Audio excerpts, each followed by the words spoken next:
Hello, Emmanuel. The Hour Cow, that's a new name. It's the first time you're here. The Hour Cow. Hello, this is good evening. Thank you very much. I appreciate it. But it's the first time you're joining us, aren't you? Hello, Puriya. Am I just in time, Puriya? I'm actually didn't plan on having a live talk today. Definitely not. But I thought maybe I should. Kazu says the first again. Are you here on this same page? Because you're fourth, you're third, fourth today, or yeah. Oh yeah, okay. Now you realized. I see the comment now. Hello, Sid. I was thinking about you, Sid, today for on two fronts. One, how you doing? Hope you're doing better and better. Second, I was thinking about my programmer for my site and what I have in mind, and he's so busy. It takes him so long to complete this project. So, so I was thinking about the things that I want to do in the future with the site, and perhaps next project I can get your views on what I wanted to do. Good to see you too. Achilles says, hello, sir. Antoine 51 mail from LA. Thank you very much for the protocol. I appreciate that. And Sid already said mail 31 Estonia.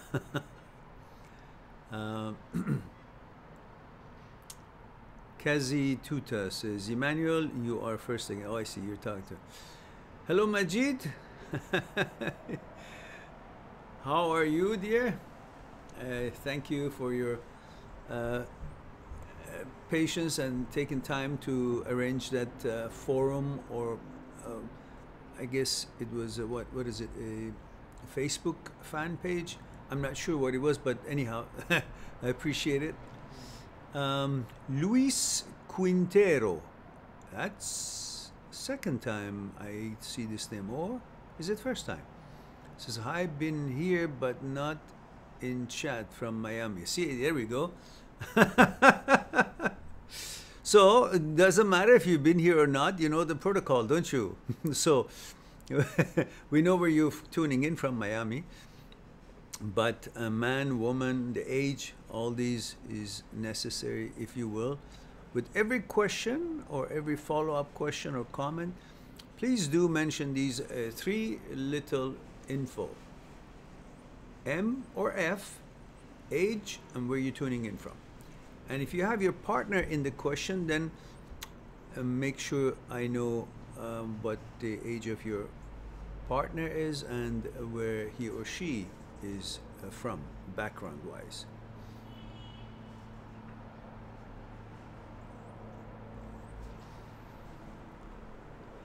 Sid says, I'm not a programmer, but I will help, can handle this. Yeah, no. I didn't mean to actually program it for me. As far as you could maybe direct me to the right person who is expert in building sophisticated or demanding interactive sites of that kind.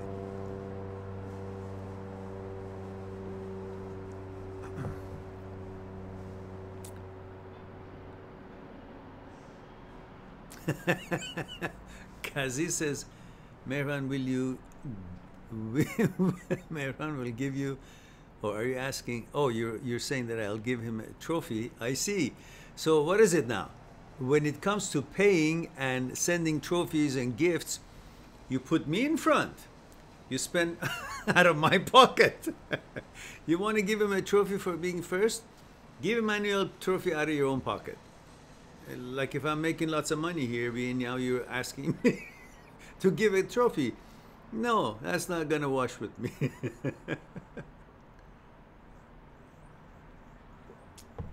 Thank you, Sid. Sid says, always here for you.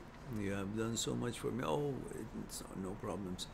I'm glad that you guys are doing well and delighted always to hear good stories of recovery.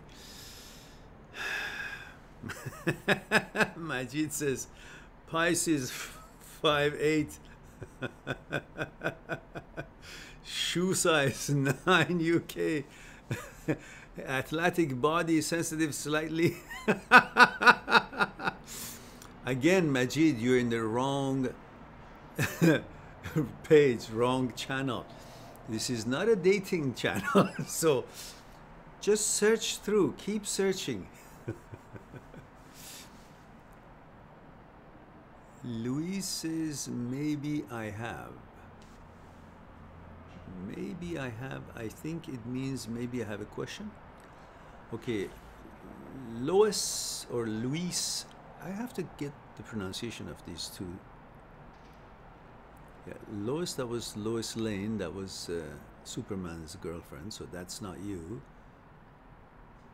Louis, I think it's pronounced Louis, am I right? I had a friend in university, a very close friend of mine actually. We were buddies and we were roommates too. So that had the same name, so I'd call him Luis actually. He would get, sometimes he would wonder. I think he attributed that to my English language challenge at the time.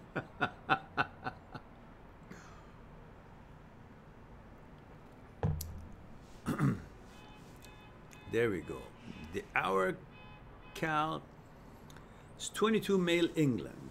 Thank you. Excalibur says, holy crap, man. Mehran, I was just thinking I wish Mehran was live. Well, I was alive until I came on board, and now I'm saying good. Well, then maybe you should, you're now thinking you should have wished something else. He says, I missed the ambiance, and there we go. Well, yeah, but you know, you got your wish. Just imagine if you had wished for $1 million, and it would have been granted, obviously, because you wished for me to be live, and here I am. You wasted a whole wish, don't you think?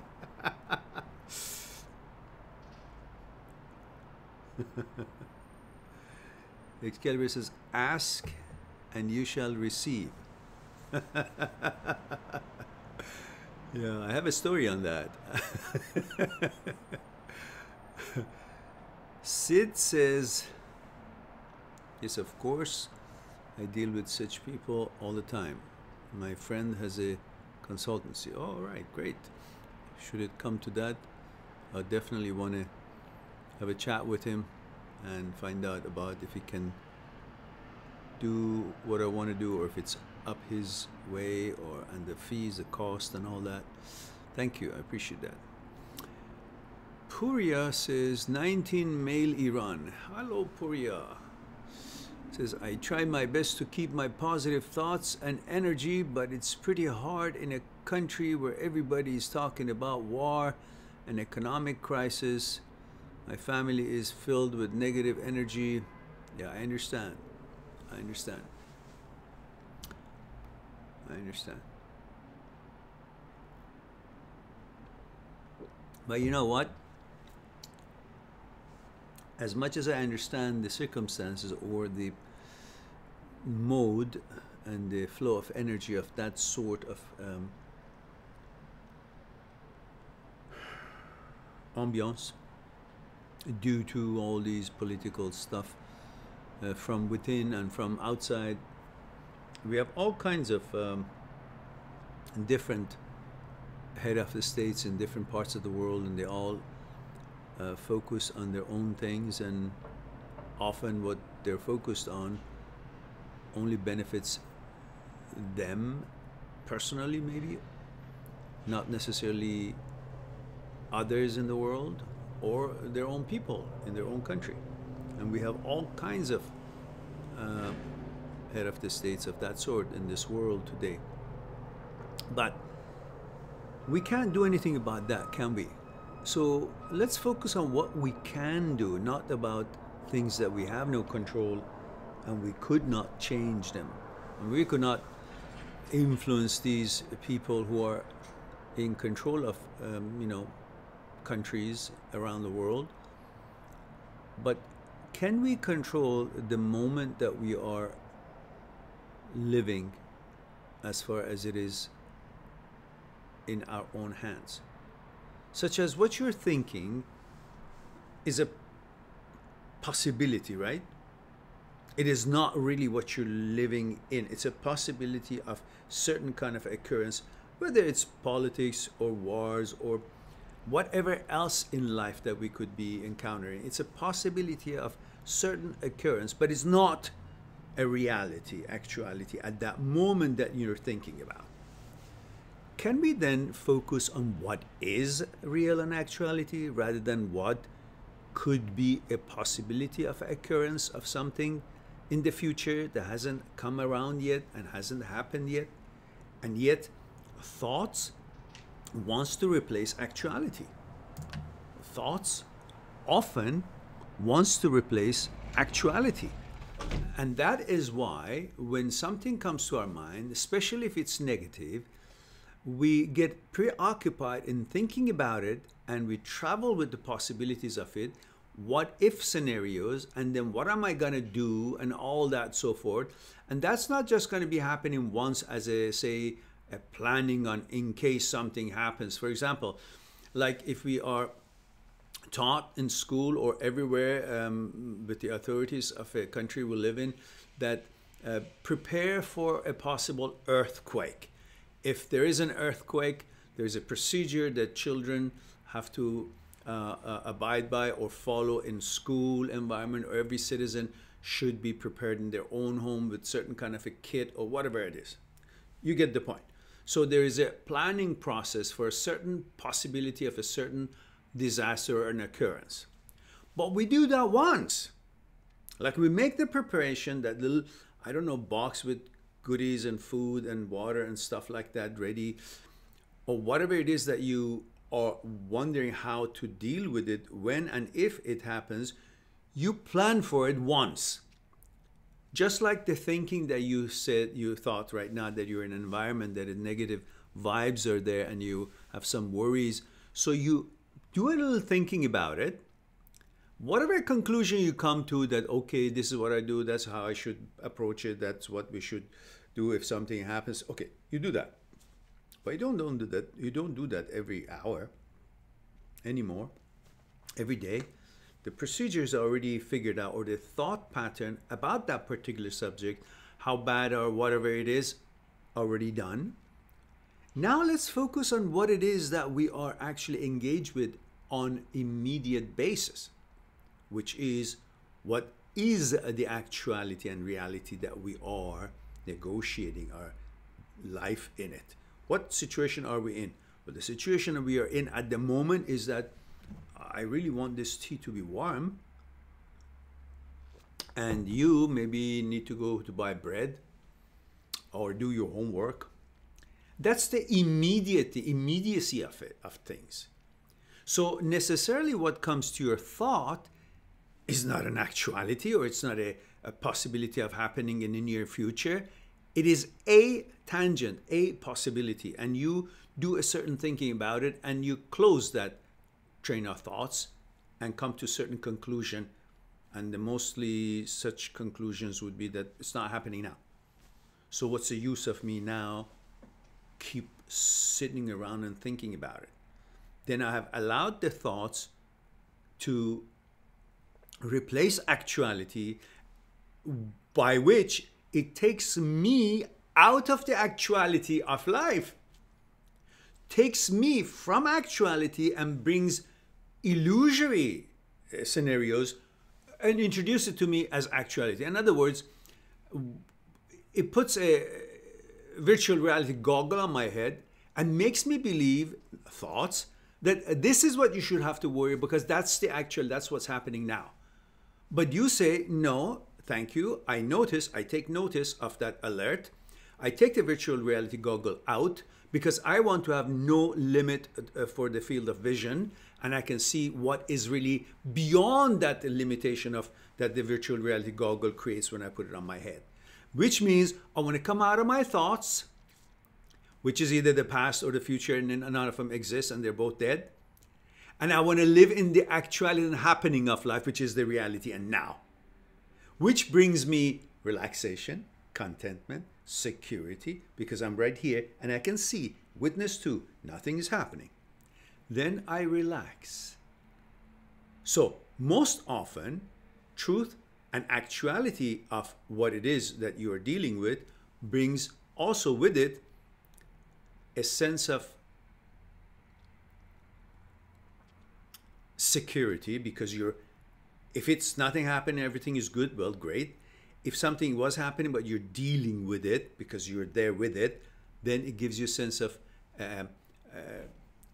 feeling of that you're dealing with whatever, you're managing whatever is happening, you're making a difference to whatever is happening. So you feel a certain way of feeling as if you're somewhat in control, not in control of what has happened or what is happening, but in control of at least being with it and being able to manage it, deal with it, do what is necessary, what is possible to your limits that you can contribute to management of that, whatever it is. So in all cases, then you are one with the actuality of life. You're with the happening of life, rather than conjuring up things that it's in the past or in the future and you've got nothing to do with it but to be scared of it, to be worried about it, because you're not in contact, in touch with it, and you have no way of contributing to it in the way of management. So therefore, let's focus on what's actually real, and we can make a difference to it and make an effort and be in contact with it, which is the now. That could alleviate a little bit of your concerns and bring a little bit balance to your life and your day. I hope that is something that you can be helpful to you. Puria.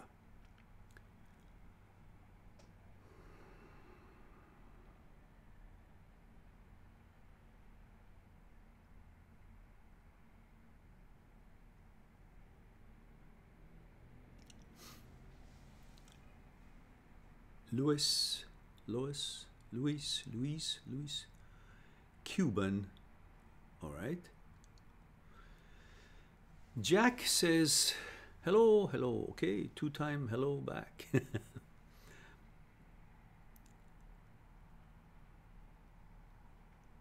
Mehran called this hump day live.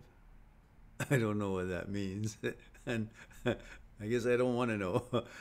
Majid says, so middle of the week, a great idea. Okay, yeah. Saturday, Sunday, and Wednesday. Actually, it's usually Friday, Saturday, and Sunday. But tomorrow is Friday, and I do have a few Skype consultation appointments. And I was wondering, although I've arranged it so I will not miss the live talks, and I would be able to attend to that, but just in case, I would have to cut it short, so I wanted to maybe at least have a bit of it on a day earlier, so you guys wouldn't be short sold.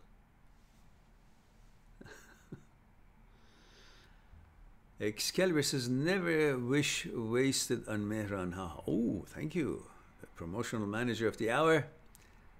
To me, $1 million is just for pleasure, but Mehran is a big help in navigating the ocean of life. Ooh, ja, really outdone yourself today, Excalibur. That is definitely a promotional material of the hour material. Promotional material stuff. Thank you, I appreciate that. Emmanuel says, 1. Hello, Mehran. Hello, Emmanuel. After 3 years of thinking about it, I finally watched the movie Japtag Hal. Hi, John. Okay. Oh, that was a movie I watched a few years ago. Yes. And it was an amazing movie. It definitely exceeded my expectations. Good. Two, the only thing I don't understand is why the director of the movie decided to make protagonist Samar go back to his ex at the end of the movie. I don't recall exactly what happened. I would have had that answer for you then, but whatever it is, it's your answer. So whatever you gather, the reason would be, probably that would be the one that you should go with. I don't remember exactly. I know it didn't happen, but I don't remember the exact scenario now. It's been a long time ago. I haven't watched that for years. But I assume from what you just told me and what I remember is that I think it's trying maybe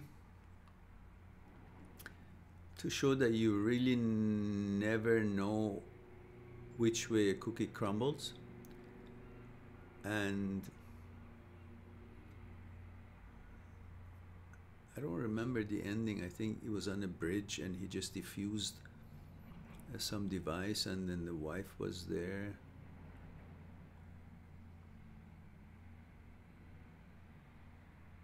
I don't know, maybe brought some, he settled for something versus, for stability versus adventure, I guess. I'm not sure, I don't remember, I have to maybe watch it again.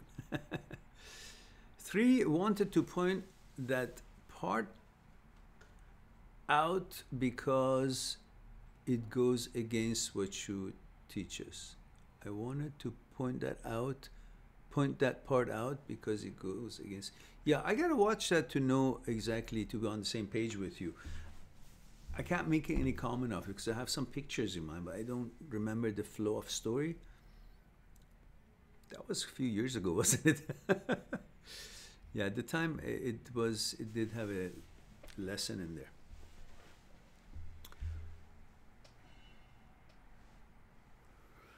Excalibur says, with that being said, I would definitely take the $1 million, of course, I would too, and buy the best horse at sumo school as a gift for you. No, it's okay, you can give me the money, that's all right. I'll take care of that part.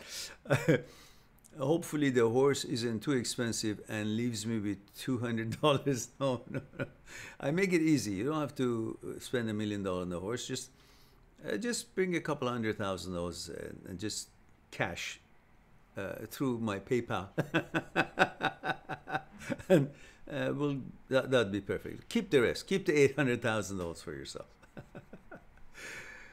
Calibre says, or spend that price on advertisement for the channel. Okay, that's not bad. But again, I can do that myself. You just send it over.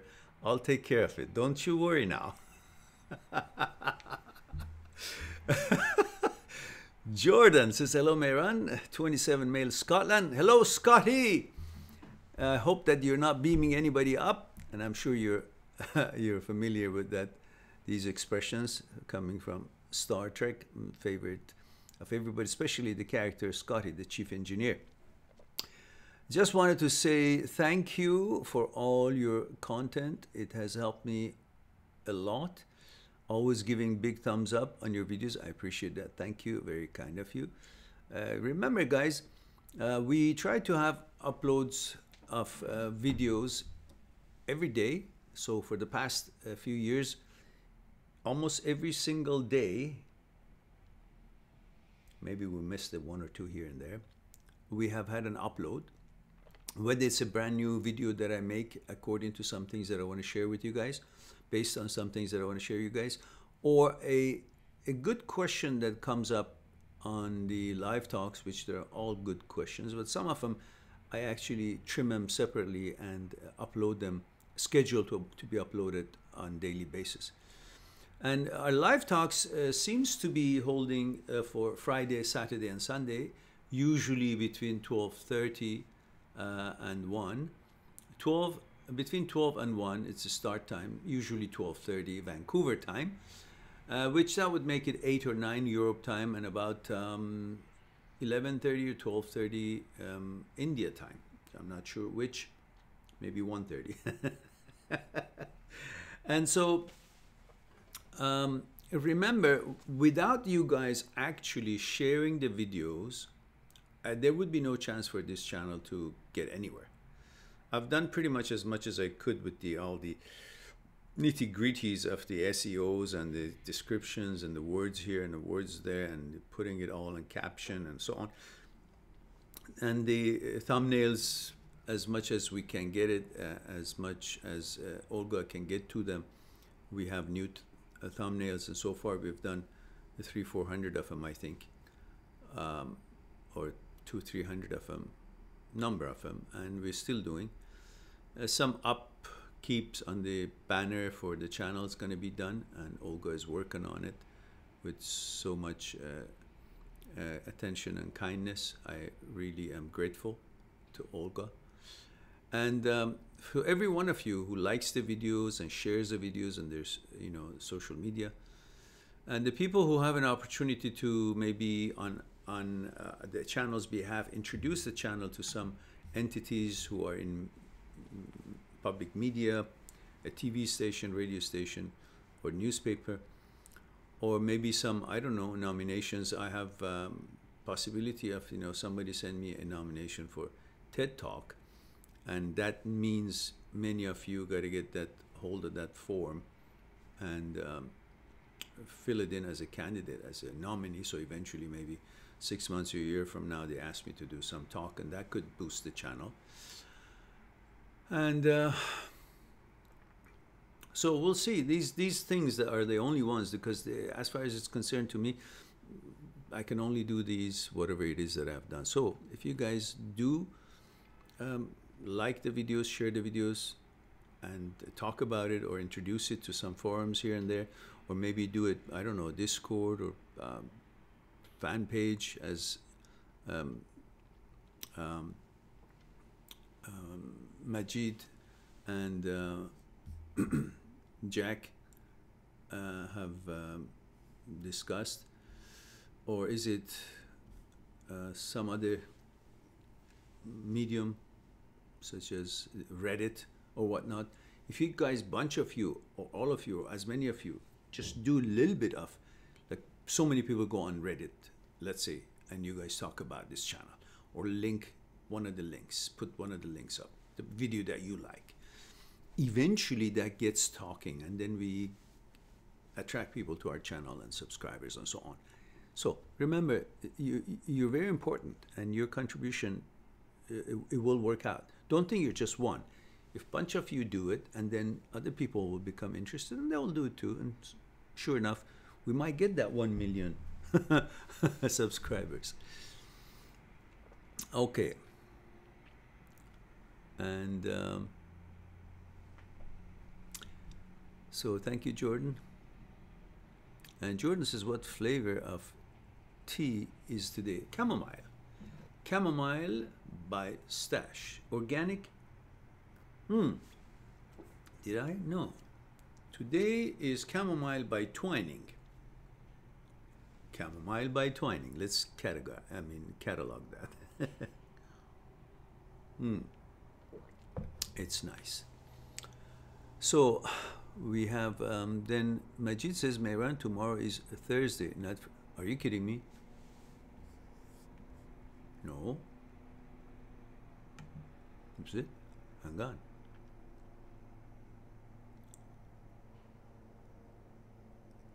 Today? Oh, you're right. Holy macaroni. Tomorrow is Thursday. Gee, I lost a day here and there. Okay, got it. Interesting. Okay, thank you.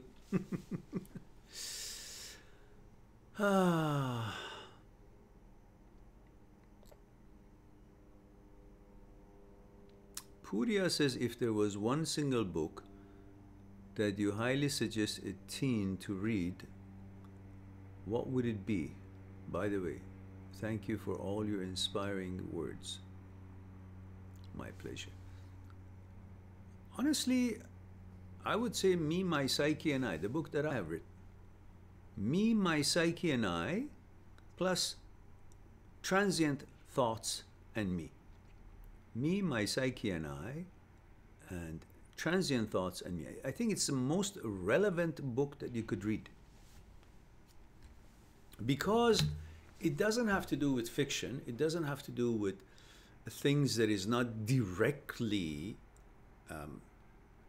connected to you, pertaining you, affecting you, helping you. Why? Because with everything that you want to operate, you go through training and knowing the owner's manual to know exactly how you can bring that machine to operate at its optimum. But we never been told or taught about our own machine. We've been born and we've been just poured on information and programs, conditioned in our mind, do this, do that, and we don't even know what it is that makes us do these things and why we do these things, why we even, have thoughts. What is consciousness? What is thought? What is fear? We all think all these things comes from outside. So we always feel like a helpless little thing that we're trying to defend ourselves from the outside happenings because fear is coming from outside. I'm afraid I'm not in control of anything. We are not in control of most things, but there are some things that if we understand it, we seem like, oh, we're more in control of it than we think we are. And we are fearful of, oh, I feel this way, I must be feeling this way. There's no way out of it. We don't understand what the role of ego is, that how we feel. Oh, I want that thing. I have to kill myself if I don't get it because that's the way I can actually think the meaning of life is. We don't understand that what we want is because we have a capability of desiring it. That thing by itself is not important. I give it importance. We don't understand any of that configuration. We don't understand how we function, how we tick, what makes us feel the way we do, what makes us think, what makes us accept, believe our thoughts. What is our relationship with us, with ourselves? We have no understanding of any of these. And that book, Me, My Psyche and I, is like the owner's manual. You get to know, there's a lot more thing to it, but you get to know majority of the stuff that is affecting you on a daily basis and why. So you learn about yourself. Where is me actually?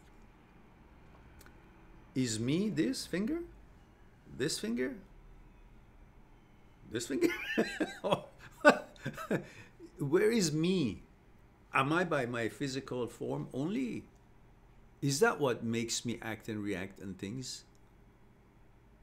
Am I reacting to what I see out there, let's say to a beautiful woman? How does that happen?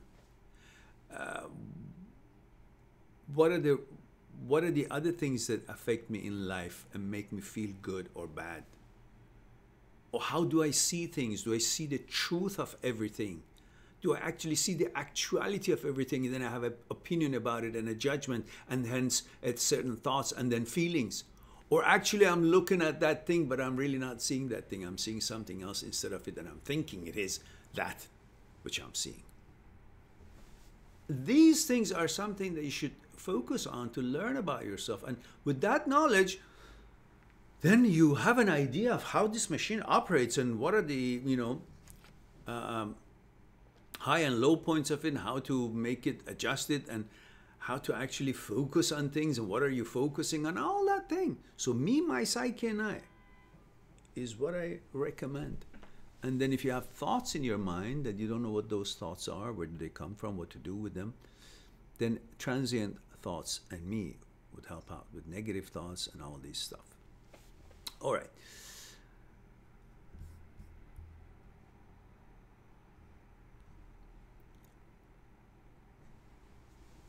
Puriya says, I've been wondering for a long time about this bad boy stuff. You know what I'm talking about? All the YouTube channels saying a man has to be a jerk, to be loved by girls. Oh yeah, I know. Wow. It is easy to be a jerk. No talent necessary. No training necessary. No experience necessary. You can be a jerk anytime. Everybody can be a jerk. That's very easy. To be a good person, to be a gentleman, to be a strong man. To be a jerk is not strong.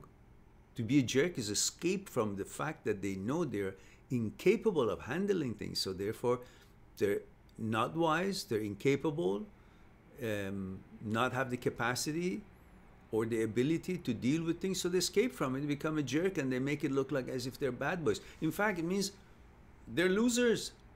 They're incapable of handling it. So they have this image of something that maybe makes the others think that, oh, he's being a jerk because he wants to be, because he's very good at everything else, but he's so confident.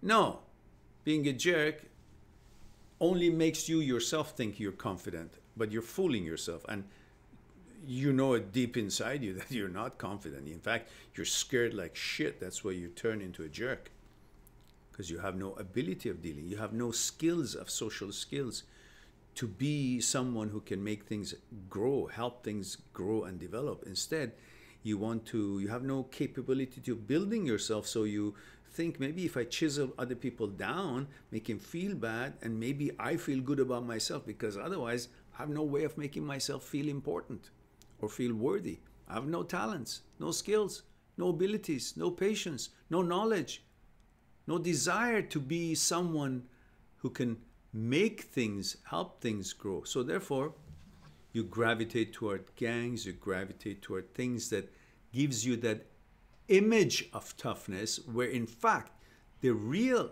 scale of being tough or not is the challenges that you receive through life, not through other people. Those gangs or those things that you get involved in may make you feel you're tough, but those are not really challenges, because they have stronger forces out in the countries, the police force and everything. They'll deal with you guys. If anybody is in the gang, eventually, one way or another, they have their own, much more powerful things to deal with. So the real challenge would be what life is throwing at you, and how you really are tough in front of things that happen in life. Being tough in front of that guy or that woman or that kid over there, and pretend, depending on which age and which gender you are, it's not so difficult. Maybe you create a certain kind of a scenario or a certain kind of an image, and that person may not be so tough, him or herself, and they may fall for it that you're tough or be scared of you. But how many people can you make to be fearful of you? How many? 1, 2, 10, 20, 100? That's it, isn't it? But then what about the rest of the 7 billion? There will be bigger powers that are going to scare the shit out of you. And if it's going to be the law, they're going to put you in jail. So there is no success at that end for long run and in a bigger scale. But all the time that you're being a jerk, you're also afraid, because being a jerk doesn't help you to know better and deal with life. It just makes you feel like, okay, I got away with this. What can I do tomorrow? So you keep trying to be a better jerk, bigger jerk. And this is a one-way ticket. Eventually there is a trap, and they catch up on you, because you do some things it's going to piss off the law, and they're stronger than anybody in any country. They'll take him to court, put him in jail, or whatever it is that it suits their action. So being a jerk is a small beginning of becoming a real negative force in life. And negative forces in life are always going to have a countermeasure of positive forces, which are going to deal with it, because the majority of the people in the world do not want chaos, do not want negativity, do not want unsafety. They want to be safe. They want to be able to be free. They want to be able to be good to each other. They want to have pleasantry. They want to have civilized behavior. They want to have civility. They want to have rule of law. That's the only way they can make sense out of their lives. There is a rhythm according to security of everyone. So being a jerk is beginning of actually bigger trouble, because you're wasting your time not training yourself in things that you can be productive. Instead, you're training yourself in things that you can be destructive. And always destruction has somebody after you because they want you to stop destroying what other people are building, whether it's emotions and their character that you're trying to destroy or whatever else it is. There's always going to be consequences. So none of that shit should be something to attract you. And the girls who pay attention to guys that are jerk, because the girls who pay attention to that kind of person are the girls who really don't have much confidence in themselves. They don't produce anything. They don't have much capability of bringing positivity to the community that they work in. They have not much ability, just like the jerk. And instead, they think if they are with somebody who's a jerk and can maybe make things look like if they are tough themselves, because they're all after the same kind of a philosophy. It's like a blind leading a blind. A girl who's counting on a jerk to make her important. The jerk himself has a problem already. So how can he make you feel important? So in the long run, all of them, when they all mature, no mature, wise, classic girl actually likes jerks. Only the ones who don't have much capabilities and much appreciation, respect for themselves, they may have gravitations toward that for a period of time. But girls are pretty smart. Quickly they realize, oh, that's a jerk, really is not going to go anywhere. I'm not going to go somewhere with someone who's actually not going anywhere. So that's the end of that for them. All right. Excalibur says,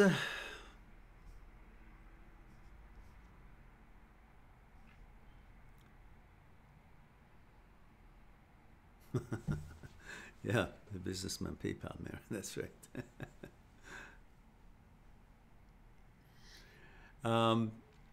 Tambi says, hello, dear Mehran. Hello, Tambi. Good to see you, and same here. How's your knee? Thank you very much. I don't know. Some days it's good, some days it gives me a little bit of attention, but so far so good. I think it's getting better. I'll go to the gym tonight and I'll figure it out. I've been somehow every night when it gets a little bit late, like passes 8 o'clock, I fail to go. I haven't gone to the gym for 4 nights, and that's terrible. At my age, I should go to the gym more often. It's very important to have a regular exercise. And of course, when I go to the gym, it hasn't dawned on me that I'm actually getting old. So I still train like if I was 25. Actually, I was never at the gym at 25. I started gym work late in like my 30s, 38. All my sports were different kinds at my youth. But anyhow, so I should go tonight, and I won't push on my knee, but I'll do stuff, and I'll enjoy that. The recovery is tough after that. All right. And Tammy says, how come you're live today? Actually, I woke up early and I did a bunch of stuff, and I talked to someone who helps me with some marketing and promotional stuff about the channel and about the books and stuff. And then I did some of the stuff that I needed to attend to, responding to some emails and so on, people who had questions. And it's pretty cold out there. I did some other businesses that I had to do. I had to do some research. I did that. And then it was still early, and I did whatever else I had to do around my, in my daily errands and things that I had to prepare.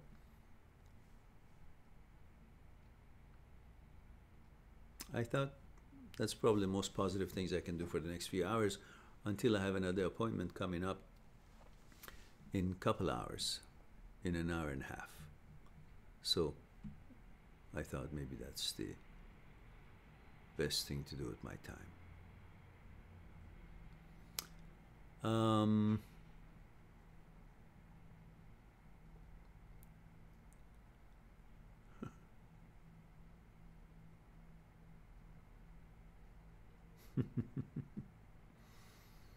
Okay, Tahir and Excalibur discussing things.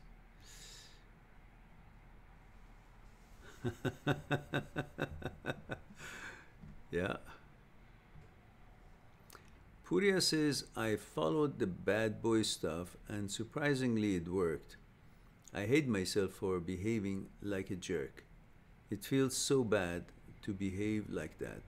A year ago, I was a gentleman and I got cheated on. That's all right. If you got cheated on, that doesn't have a reflection on you.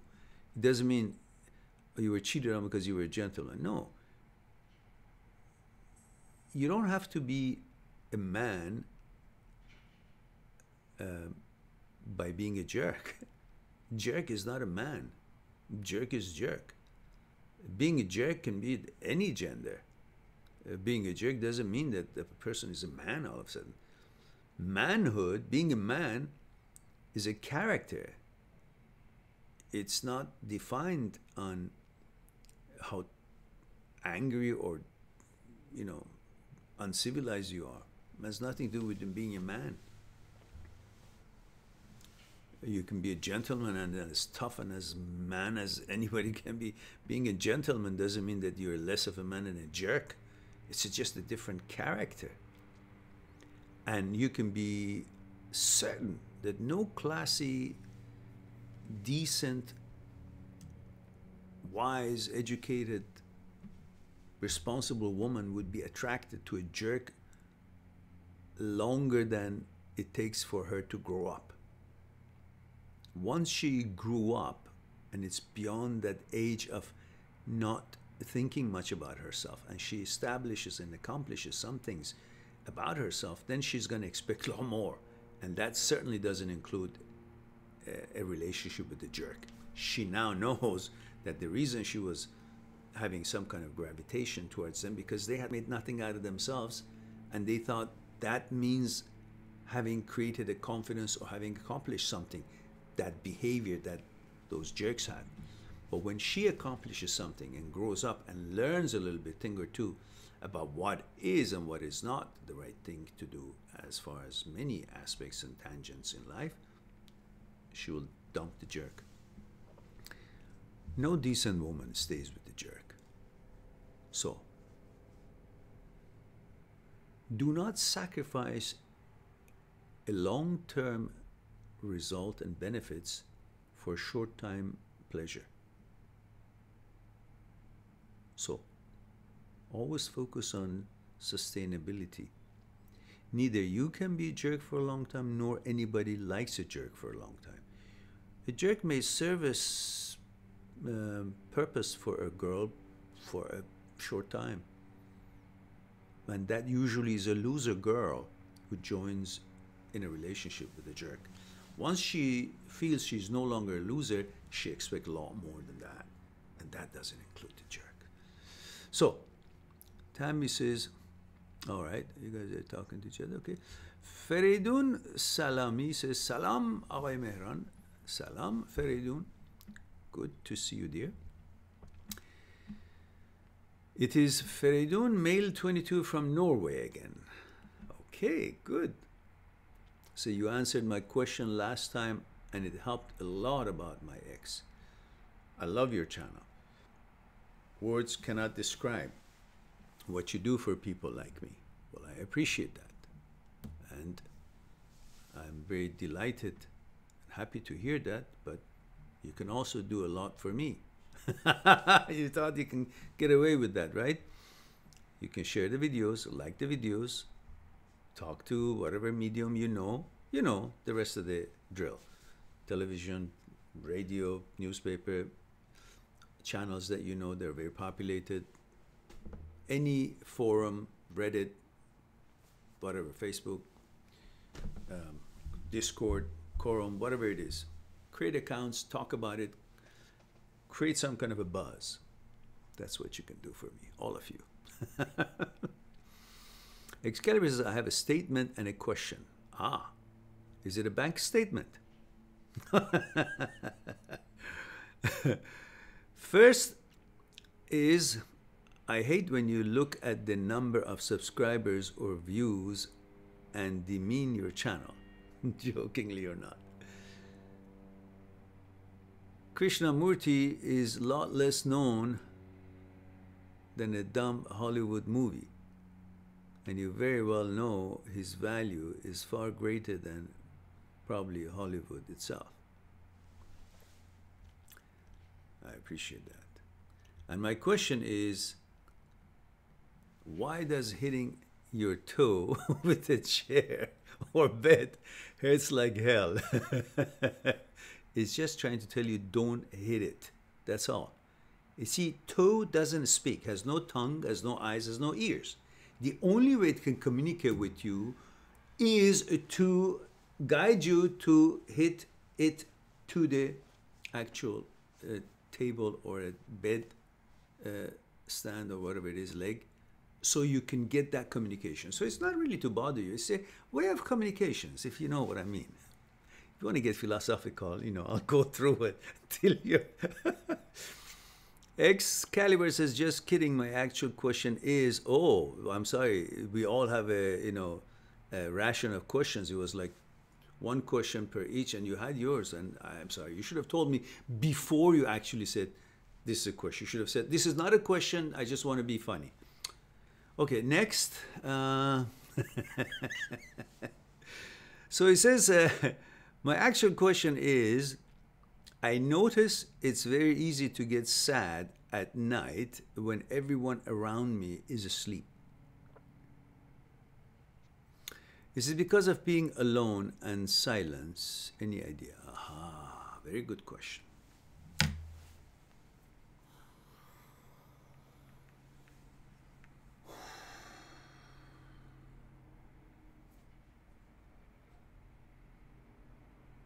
You see, we have not learned to live mindfully. We have not learned to live knowing about ourselves all through our life. We have not learned to be happy and knowledgeable and confident about our existence. We're a bit scared always, therefore we welcome the noises and distractions. Like the Star Trek and the Voyager episodes where Borg is involved. We distract ourselves with the voices, with the sounds, with the things that comes to our head. Some of them represent themselves as our thoughts, some of them as problems, fears, other people's opinion, what they think of me, what did I do, what is the effect of it, should I have done that then better, how could I have done it better to have the better results now, I should have done it differently, I should plan for that over there so that such and such will not happen to me. All these concerns and fears and anxieties and challenges and foreseeing it, planning it, all is in pursuit of psychological security. And the fear of not having it constantly makes us to be outside of ourselves, thinking that all that can be created by attaining things, accomplishing projects, getting this and that. From the accomplishments that we would pursue from outside, we may arrive to the inwardly internal security and calmness, relaxation. But the whole secret is to achieve what we're looking for out there, inside.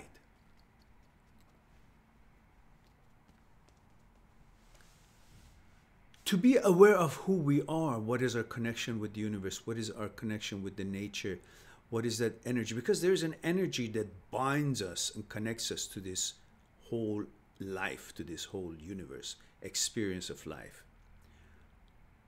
But through the day, we forget about that connection. We're only focused on the connection we have with things, people. Gotta watch for that one and make sure I do that there to get that result. I gotta attend to that time limit that I have there. Schooling, exam, job, project, to answer that one so it won't tarnish my image, that he or she knows that I am important. I got to focus on making sure that I have attended to whatever it is that I have to attend as far as, I don't know, interaction with somebody according to certain rule, to keep my image and abide by maybe other things that are involved with the law, that I have to make sure that I am of positive entity of the society. All array of things that we are trying to be part of as part of our conditioning of how life is for us. So we're totally unaware of that entity that is actually making all these things possible. And they seem to have priority in our mind, that they should be completed, done, perfect, because each one of them involves an opinion about me having done that by somebody else, and those opinions are the currency of my value. So I gotta be busy collecting all these currencies by all these interactions and expectations that I should have of myself based on certain kind of a protocol, tradition, rules, algorithm, procedure, whatever. That's the daytime. Because we're never here. We're either in our past or we are worried about something that hasn't happened in the future. We're preparing for it. Yeah? I have to do this so I can get this. We're all focused on becoming. I'm this, and I got to become that. That business is not about me knowing about myself. It's about wanting something, knowing that I am whatever I am based on certain expectations of the others as I have grown, been conditioned to want to be more. So therefore there's expectations of me to be more than what I am. I'm never enough. And now I need to be that. Continue that conditioning of being more. So I'm this, I want to be that. I'm this, I got to get that. I'm hungry, I got to get full. I'm cold, I got to get warm. I have this much money, I got to have that much money. I have this car, I want to have that. I'm this position in life, I have this position, I want to become that person, that kind of a position. All of that, me, I'm this, I want to be that. I want to be more. So where is me?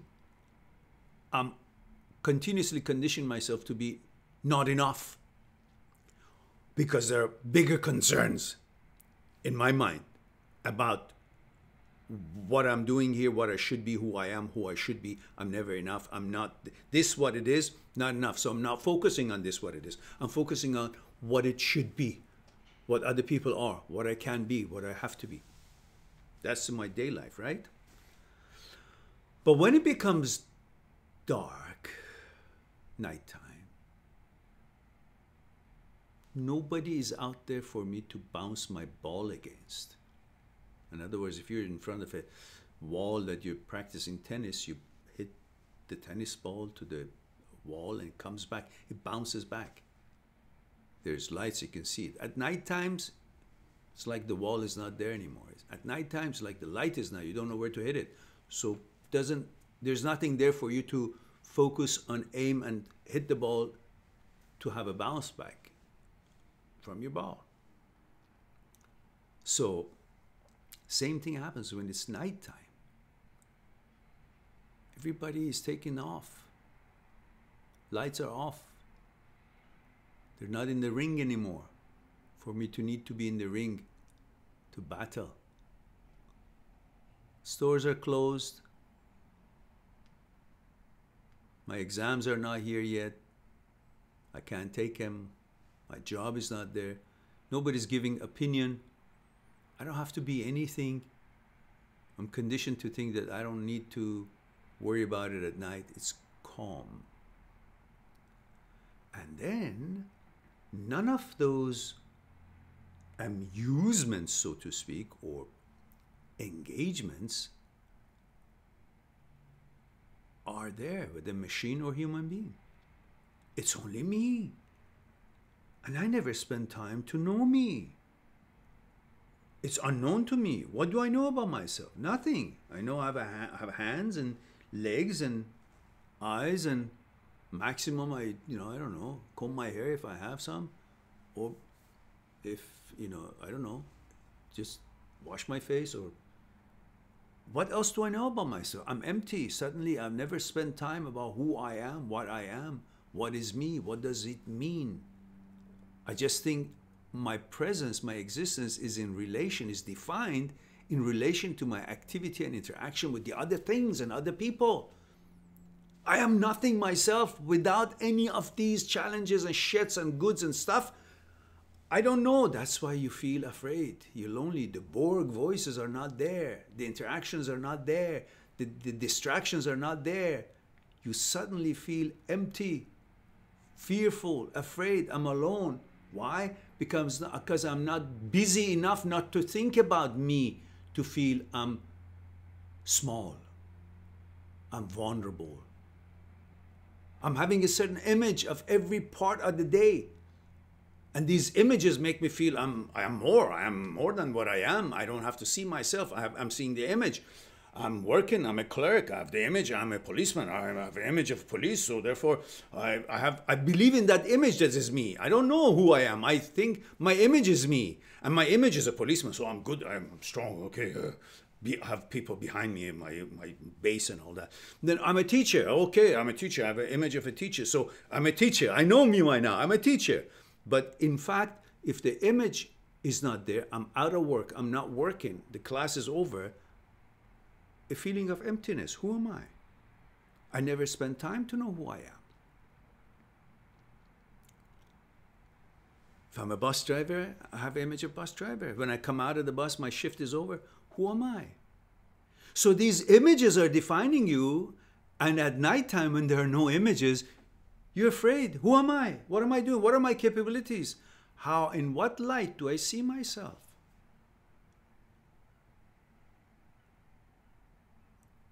And you don't realize who you are is that fear.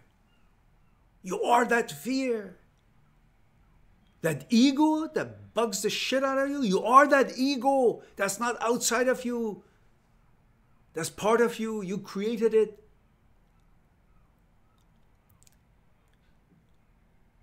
That desire, that you think that girl is so important that without her you can't do anything. You are the desire that made her important. It's all about you. You are the center of the whole damn thing. You're more important than every image and all of them put together that you exercise, you use them during your daily life. But you don't know yourself. You never knew yourself. You feel you're empty. But in fact, you're the center of everything. So, you need to know your center, who you are. Spend time with yourself. Meditate. Nature. Ponder. Your connection with the universe. The energy that runs through you that comes from the universe. Suddenly, you become most powerful when you're alone. No longer you need all these Borg units to give you power, because you become connected with the actual mother of all forces, the universe itself. So all the fragments that you interact with them during the day to create this certain kind of image and feel good about yourself are necessary. You can live a life with no image, fully knowledgeable about yourself and your connection to life force. I hope that was something for you to think about. And of course, for all that, you need to go to my site, mind@sixtruth.com, and acquire the book, Me, My Psyche, and I. That's the beginning, of course. You know, I had to plug that in. It's the best part of that whole thing. Okay, having your jokes and everything aside, I hope that answer was something that could be helpful to you. All right, now,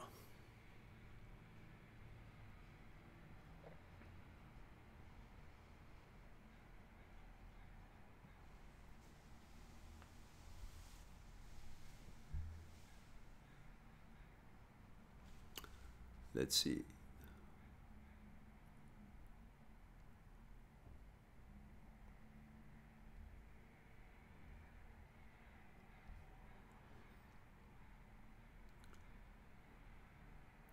Laura T.B.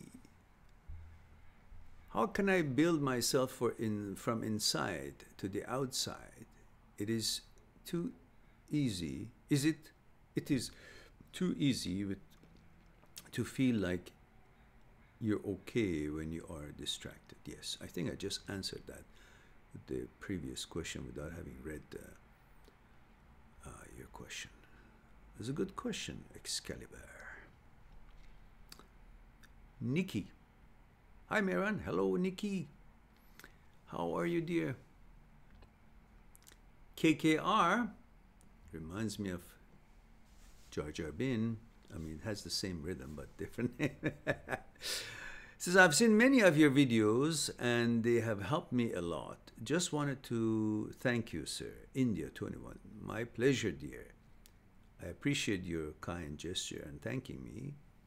Just don't forget to share the videos you like and talk about it among your friends and encourage others. If you have a channel, give a shout out to my channel and make sure everybody knows support is available. Nikki says, I'm turning 30. Congratulations. Tomorrow. Oh, happy birthday. And having serious anxiety about turning 30. Why? I don't know where it's coming from. Oh.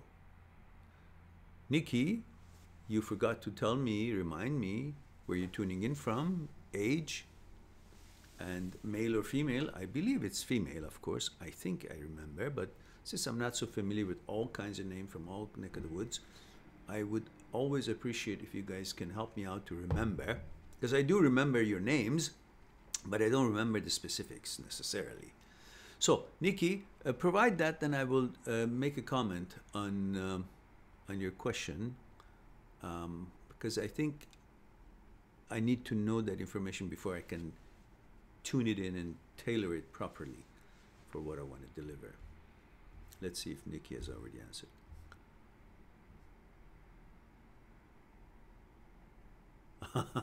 Okay.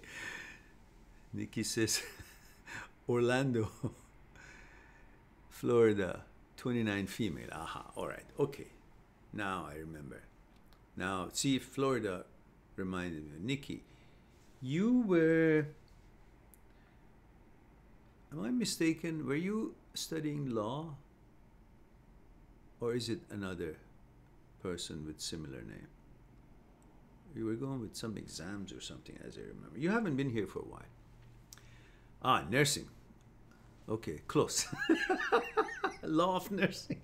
Yeah, I knew there was some exam. I think there was an exam.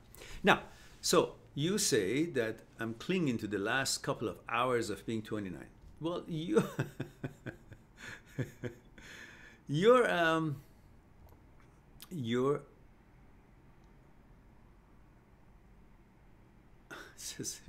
the policeman impression was epic. Okay. Well, I think the reason you're feeling the way you are has nothing to do with your age.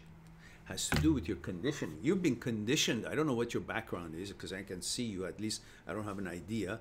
But whatever it is, you somehow have been conditioned, either through your culture, background, family, or just general way of thinking of how things are around you, especially in women.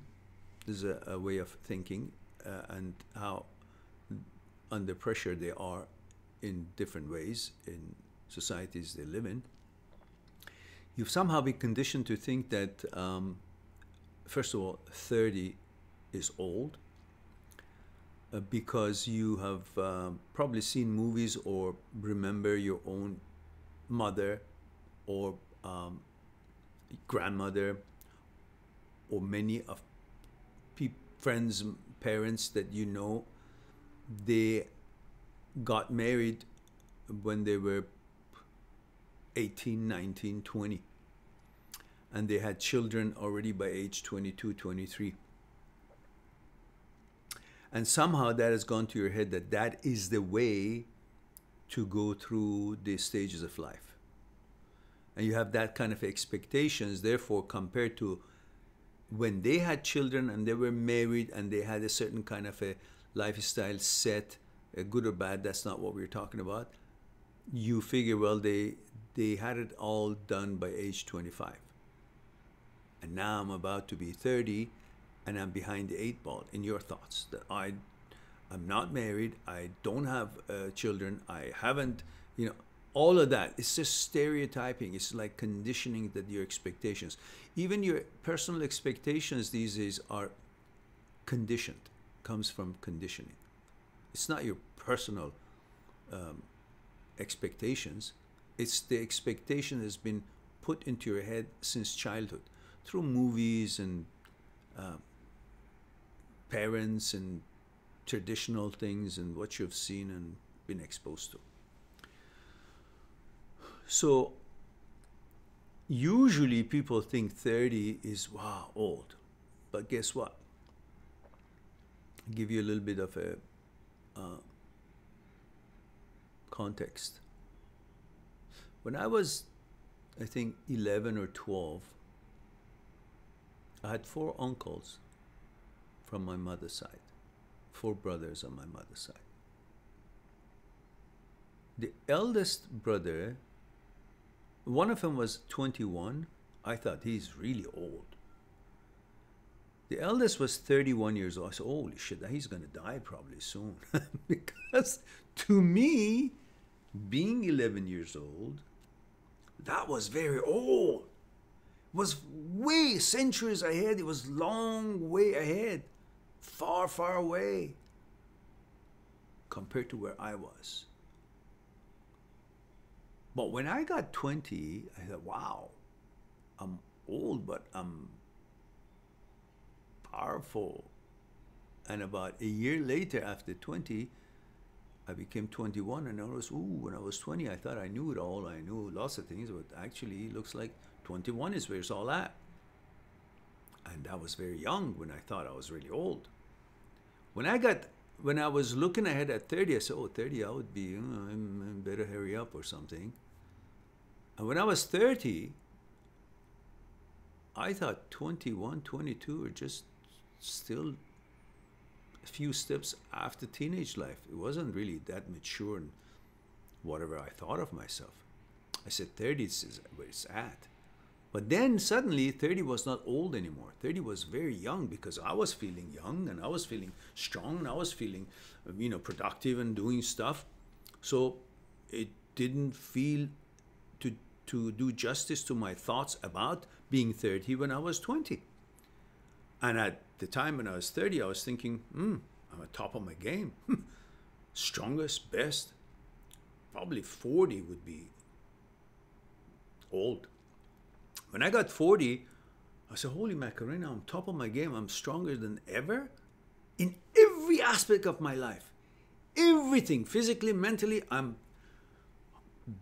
in better shape in every way than any time else. Or no change as far as physical abilities. But mentally, I said, this is powerful. This is, wow, I know a lot more than when I was 30, and still felt like, wow, I'm doing goalie stuff. I'm doing the athletic stuff. I'm playing tennis like I've never played before. So still, again, it didn't mean anything because I was judging that age according to what I was, not according to the age, what the age would represent. Then at age 40, of course, I thought 50 is, wow, really old. Until I got 50, I said, wow, not old, I'm cool. And I said, 60 must be really, well, I'm 63 now. And I still think, okay, I'm going to the gym, I'm doing a hard workout, and I'm doing my best, and I've made modifications to keep as much as the strength and power and fitness as I can. So sometimes that eventually you get to the age that you start thinking that, okay, I got to make modifications. that age, that kind of a understanding of limitations that you're facing with will actually help you to modify certain things, which you become actually maybe to a different level of enjoyment of life. And your powers turns into a different gear. It's not all physical, it's a mixture. So, in your case, you're just 30 in a couple hours. That's like, God knows, a century ago for me. I remember how naive I was then. So if you really can look at it, like take a trip forward and look at it backward where you are, you will see that you are so naive now and you are so young right now that it's the best time of your life. Woman at age 30 is a perfect woman. Young, still in control of everything, learning, productive, youthful, and then you're just beginning to learn who you are. When you hit age 40, you become a real something. Wisdom, and if you take care of yourself physically as well, wisdom, physical fitness, and all the experiences, all the being settled in your mind, all the expectations being reasonable, you move toward become a real, experienced, solid, confident, secure human beings. So then from 45 onwards, you may decrease a little bit of your vigorous, strenuous exercises by the time you're 50. Just a little bit. Just a little bit to modify it to your age. So look, you got a long way ahead of you before you're old. Just move on, otherwise I'll tell you how old I am, and then you'll say, oh, how young you are. Oh, you know that already. So 30 is a great age, young age. Just don't do silly things like if you were 20, but you're a lady now, a full-fledged lady, educated and all that. So take good care of yourself. You'll be just as good when you're 45 or 50. All right, let's go to Rom Haxor, hacking. that's not really a promising name, is it? I thought there's a troll here. He wants to hack in here. What's going on? And he's so bold about it. Romeo X Haxor hacking.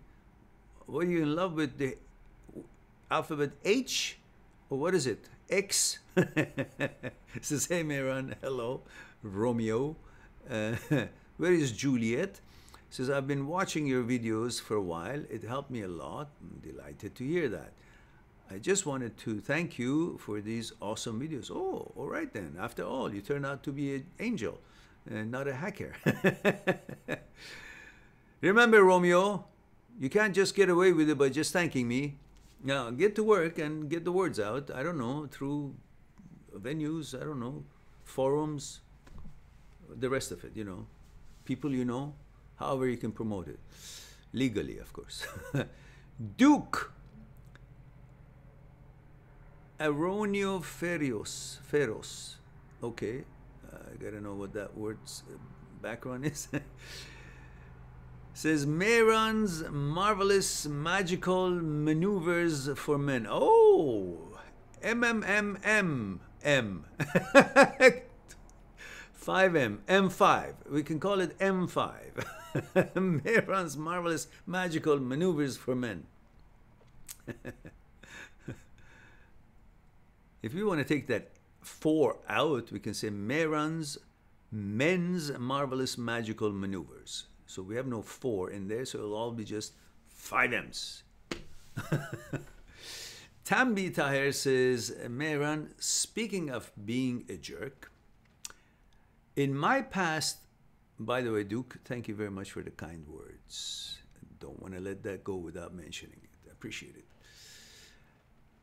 Tammy says, Mehran, speaking of being a jerk, in my past relationships, when I am caring and loving, they gradually lose interest.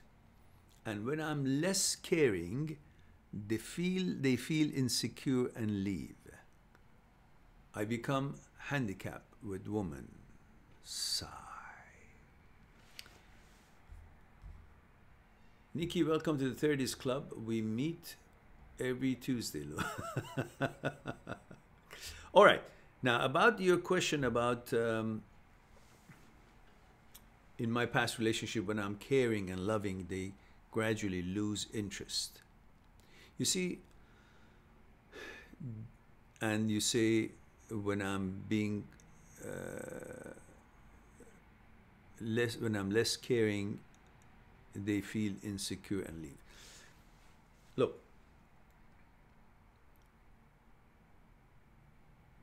being caring and being needy is two different things. And if you don't want them to think you're needy, which is probably that's what they think when you care, they get ahead of themselves. They become presumptuous. They think, oh, I'm so all that. He's, cleaning my shoes, therefore that means he's not much. They don't look at it as how wonderful you are, a gentleman you are, strong you are, and you are there for them and you care about them. They look at paying attention to them is a sign of weakness, because they don't really believe in themselves to be that important. And when you give them that importance, more than they deserve it, they may actually think it's because you are way lower than them and they're out of your leagues. I mean, they think you're not in their league. So the trick on that is, I show you guys a secret, guys. It's for boys only. All the girls, plug your ears. Plug your ears. When you are with a woman and your girlfriend, be as gentleman as you can be as helpful and caring as you can be, show love and don't be afraid. If they leave you because you're caring, that's not a girl you want to be with anyhow. Because that girl doesn't have enough confidence herself, doesn't think she's worth the care, and she's got identity problem as far as, why is this guy think of me so highly? If she doesn't think of herself deserving, she will never think of you as a deserving person for anything, let alone just being with you. If she doesn't respect herself, doesn't think that she deserves good stuff, not being fussy or unappreciative or always complaining, not that kind, no. If she doesn't think that she deserves when she deserves, if she doesn't respect herself, she can never respect you. So those girls who leave, that's good. Let them leave. Sometimes, in fact, it is a good test for you to be attentive and be there, because that's your personality. You're a protector. You're a man. You want to give love to your woman. That's the way you can tell her that you've got her back. And if she can't understand that, she gets a big head. That means she's not humble enough to build anything with you, because she's not sure of herself, and she'll always have this chance of leaving whatever you guys started to accomplish or build in your lives. So that's not a good candidate. So that's a test for you to be kind to your girlfriend and see if she reciprocates, if she understands, if she appreciates it.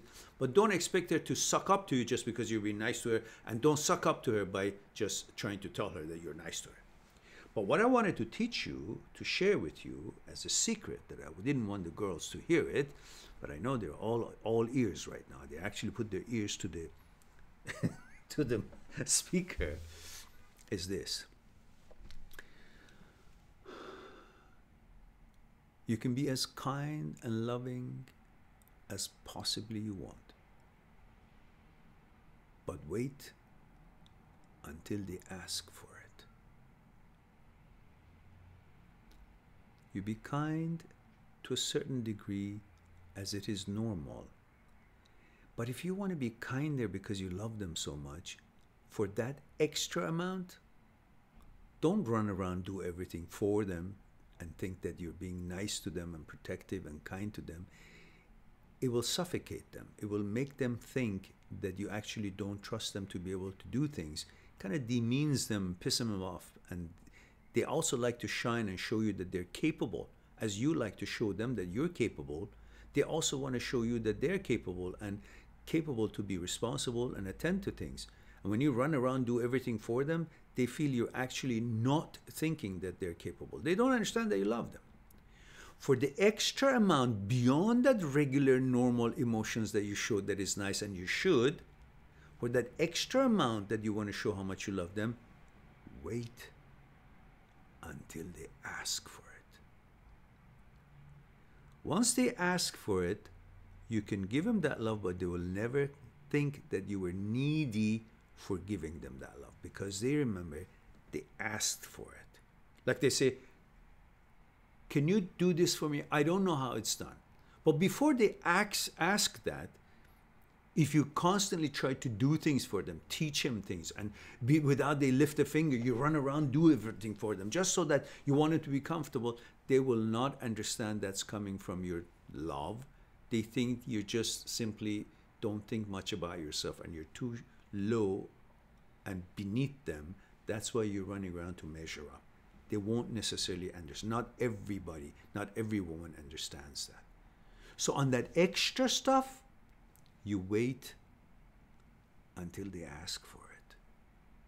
Then they will appreciate what you do, not thinking that you're doing it because you want something, because you're needy, because you're scared they leave you, that you're not good enough. That makes them think that they actually, and most people, including women, not so confident of themselves, they actually think that they're too good for you, because why else would he be doing all that stuff? They would think.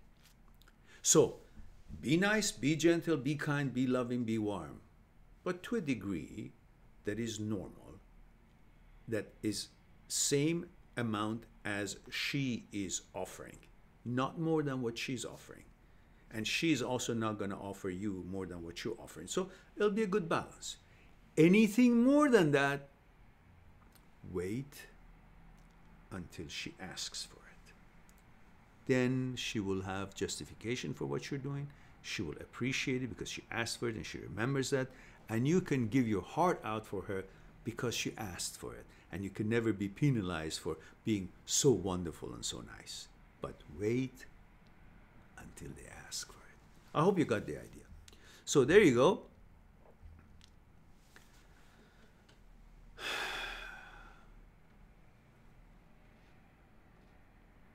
You see, everybody in life wants to be independent and wants others to know that he or she is capable. When you run around do things too much, they lose their independence. When they lose their independence, they feel suffocated. And everybody wants to be free. Including too much love is suffocating. So, understand that. And they will never leave you for your kindness.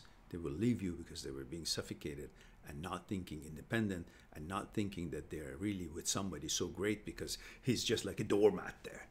They don't see it as service and love. They see it as you're not good enough. So, on that note, wait until they ask for it. All right, now you know the secret.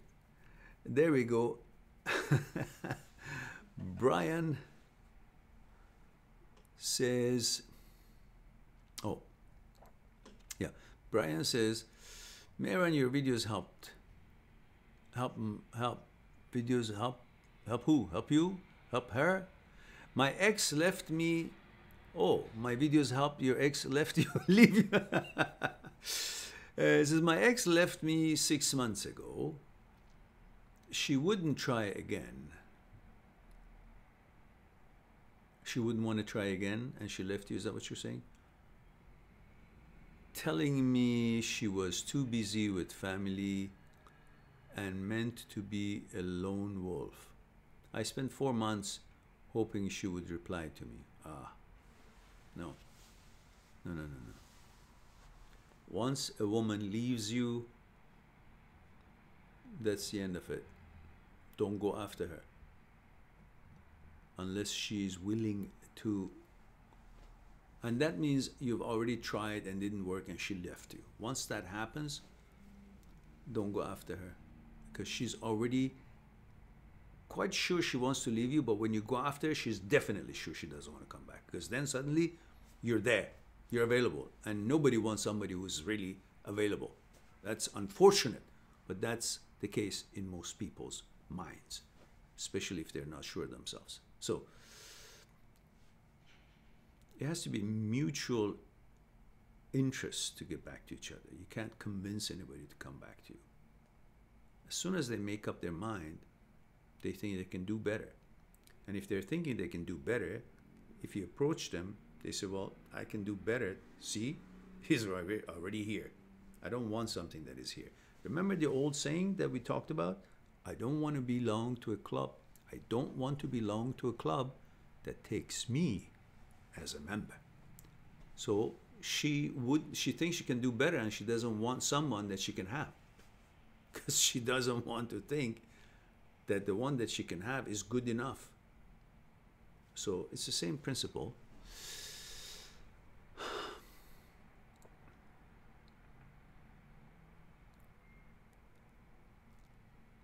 Excalibur says, we are scared and welcome distractions of all kinds. Very powerful answer, Mehran. And thank you for complimenting my question. This midweek live session is a blessing. You're welcome. My pleasure. Yeah, I'm going to cut that question and answer and upload it independently. I think it's something everybody can use. It's a question that doesn't come up often, and I have that interest to go deep into those things. So as much as I could at this opportunity, I think it would be helpful. Puriya says, can't find any words to express my true feelings, but I love you, Mehran, so much that whenever you go online, I mute all notifications, all distractions, only to enjoy the time. My pleasure, Puriya. I'm delighted that you have a good time on the channel, on the program, and I hope that you will learn the things that you want to learn out of this contents and use them in your life and become stronger, more confident, more clear in your head about who you are, what your role in this life, and how you negotiate better your day-to-day journey to bring you a result that is more in tune to what your expectations are. And there's always going to be something different than what we expect, one way or another, but at least you know that you've done your best. And don't forget to promote the channel. So I got to keep saying that like a parrot, because I really want this channel to become populated. 1 million subscribers. And so need all your help, guys. Ross says, thank you, Mehran. You're welcome. Ross, did you have a question here? I didn't see you earlier.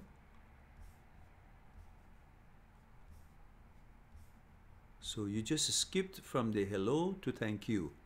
No questions either. See? I do remember who's here, who's not. There we go. But anyhow, you're welcome, Ross. Good to see you here.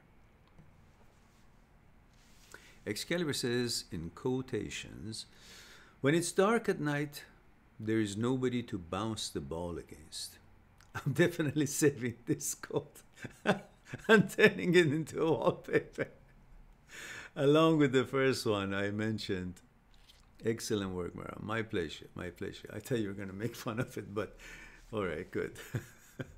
Nikki says the policeman impression was epic. Yeah, we got it. Oh my, good. I'm glad you liked it. Oh, look at all that emojis. Tambi says, talking to X. Puriya says, Mehran changed my life goal. My ultimate goal was to be rich one day, but now I'm aiming on helping people for free one day. Don't. There is one of us enough. I'm doing it.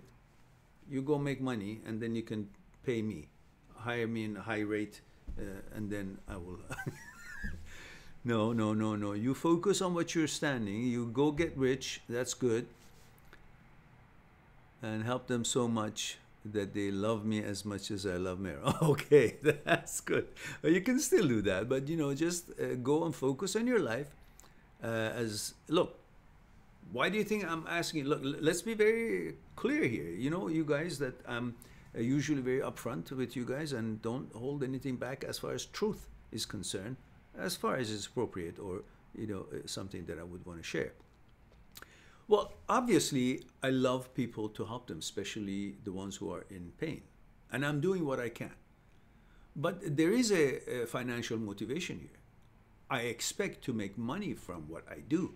That's why I try to be the best I can do. I ponder, spend hours, hours and hours, write and think and ponder, and then share that when I know it can make a difference in someone's thinking, to bring clarity to better quality of life.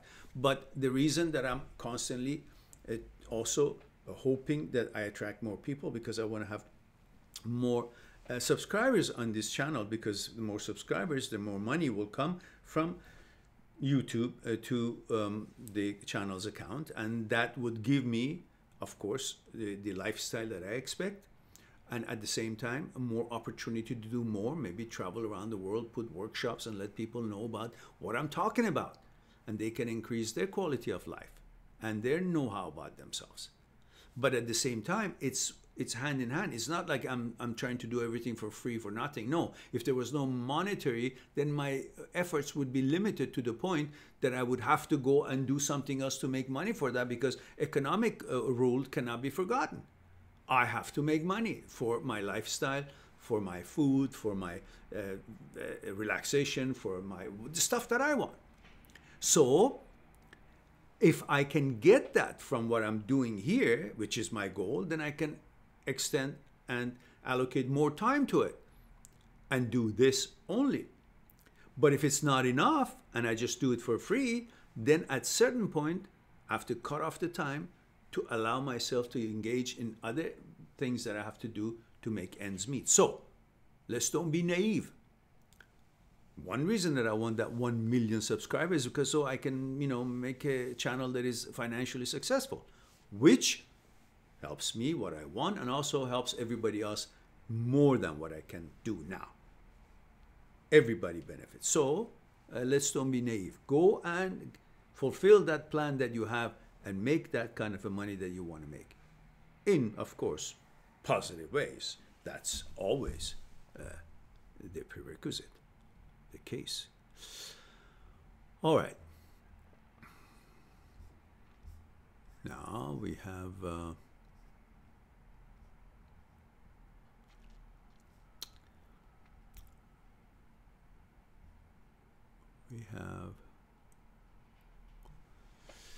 Excalibur says, that was extremely helpful. I will cut the audio part of that answer and play it in my car every time I drive. It gives me life fuel.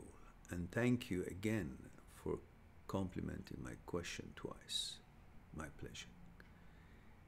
Nikki says, clinging to the last couple. Oh, yeah, we read that one. Says nursing, yes, slowly remember. Excalibur says, talking Tambi. Nikki says, oh my gosh, you're hitting the nail on the head. Okay. All right. And Nikki says, oh my God, this is making me feel so much better. Doesn't feel like judgment day anymore. Thank you so much. And all the hearts and love. Well, thank you. My pleasure. Thank you for the loves and thank you for the kind words. I'm delighted that you feel good, and that's the truth. There's nothing incorrect about what I said. It's the truth. You'll be surprised. Just keep doing what you got to do. Balance. Bring balance to your life and move through life with balance as much as you can. Now,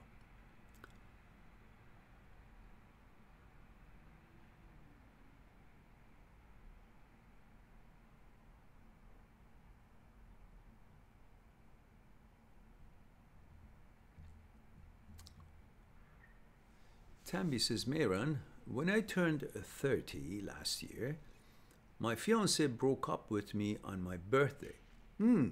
Lol. Perhaps it's the best birthday present ever. How insensitive she was. You're lucky. That alone, it kind of could give you a little bit of a heads up on what you were getting into. So go count your stars. Lucky stars. Count your stars.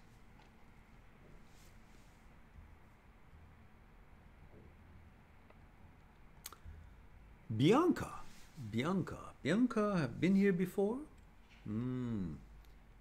I do recall that name. Maybe it was somebody else, or maybe it was you, but I do recall that name vaguely. Bianca says, hi Mehran, 22 UK. How to love myself and be excited about my life. Just got out of a relationship. I know what's stopping me from moving on completely and not be jealous of the new girl is insecurity.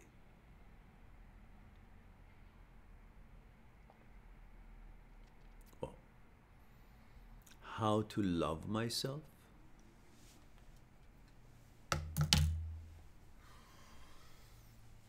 Because you are the embodiment of everything else that you love in this world. If there is no you, there is no love for anything else whatsoever.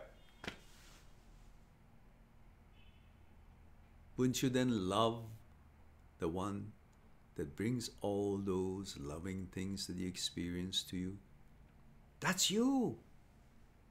If there was no you, there would be no boyfriend for you. There would be no color that you would love. There would be no food that you like. There would be no travel that you would like. There would be no dress that you would like. There would be no tennis racket that you would. There would be no shoes that you would prefer. There would be no movie that you would like. There would be nothing that worth anything and important to you would not exist.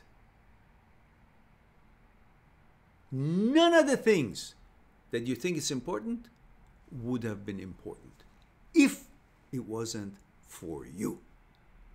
So all the love that you're focusing on is because of you. That's the one you should love first. Go kiss your hand. Say thank you for giving me the opportunity, to making it possible, to taking good care of yourself, so I can have the opportunity to love and like and enjoy other things in life. My whole life is based around me. If there was no me, nothing else would have mattered, no matter how important I think they are. And I cry and I'm devastated because they're so important and I can't have them. But in fact, they're important because you are important, because you're here. So you're the more important, the most important thing of everything else in this life that you have ever thought is important. If you look at it that way, then you will see, I have good reason to love myself. That's for sure.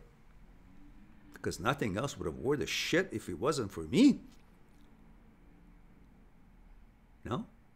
Makes sense?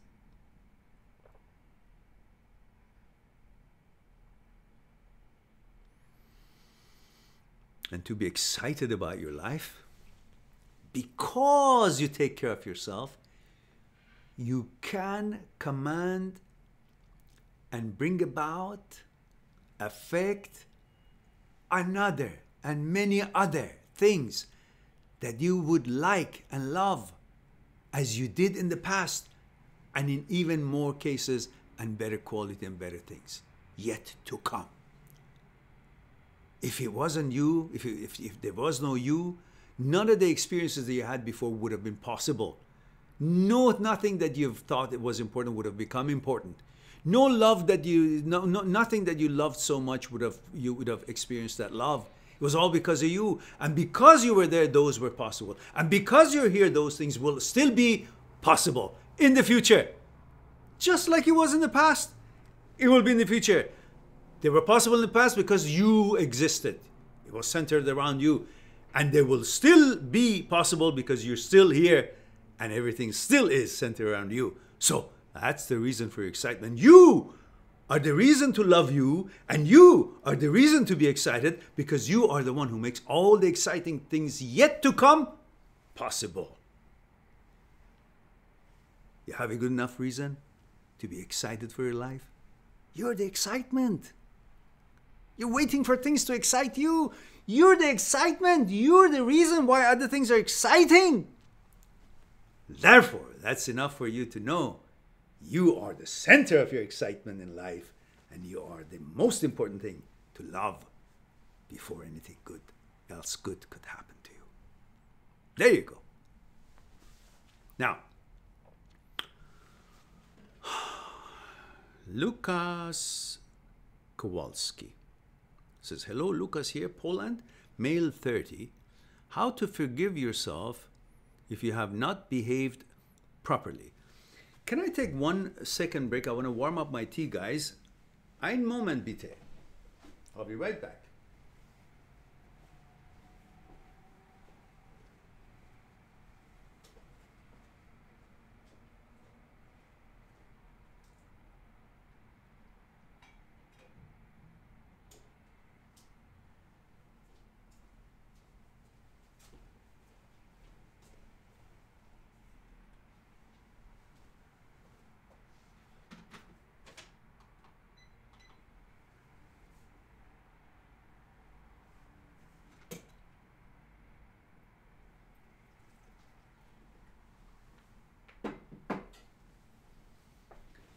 Okay,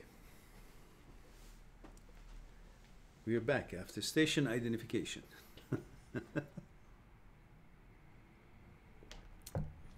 So we were reading, Lucas Kowalski says, hello, Lucas here, Poland, male 30. How to forgive yourself if you have not behaved properly in front of your friends. What to do to deal with the feeling of shame and disappointment towards yourself. Well, you know, I don't have the detail to know what it is exactly that you're talking. It could be not as big as you're making it, because the size of the disappointment, or the shame as you call it, could be due to the conditionings you've received and how the kind of image you see of yourself and how important you think they are compared to you, and you've created that importance in your mind about them, all of that. But generally speaking, well, you did what you did according to what you thought is the most correct thing to do at the time. There's no regret. That was the level of knowledge or expectations or exchange or reaction that you had of yourself, and you did that. The rest of it, don't give a shit. As long as you didn't kill anybody, or you didn't abuse anybody in a way that was intentional, therefore, you know, emotionally, I mean, there's nothing else for you to worry about. You don't make a big deal out of it. So what? So what'd you do?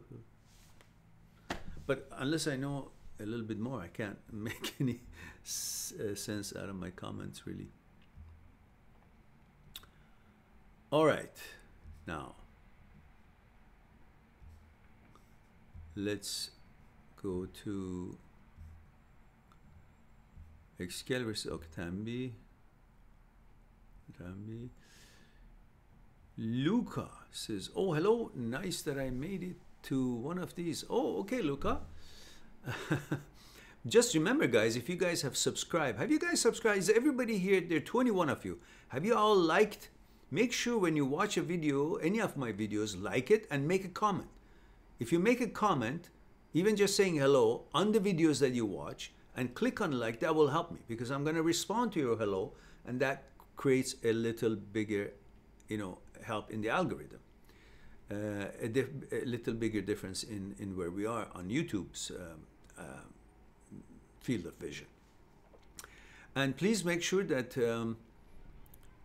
you do subscribe if you haven't subscribed. Any of you here, anybody unsubscribed? If you have, then please do subscribe. Just click the button right now on the screen, the yellow, but not yellow, sorry, the red button, and or whatever button you see there. I don't know how you see it there, and just get that over with. And click on the bell after you subscribe, so you'll be notified of all these events that we have, whether it's a live talk or it is a video that is uploaded. And as you know, all my videos are uploaded every day on a daily basis, usually around 12 midnight or 1 a.m. Vancouver time. And so I hope these are helpful for you to know what to expect. And I try to have a video uploaded every day. And most of them are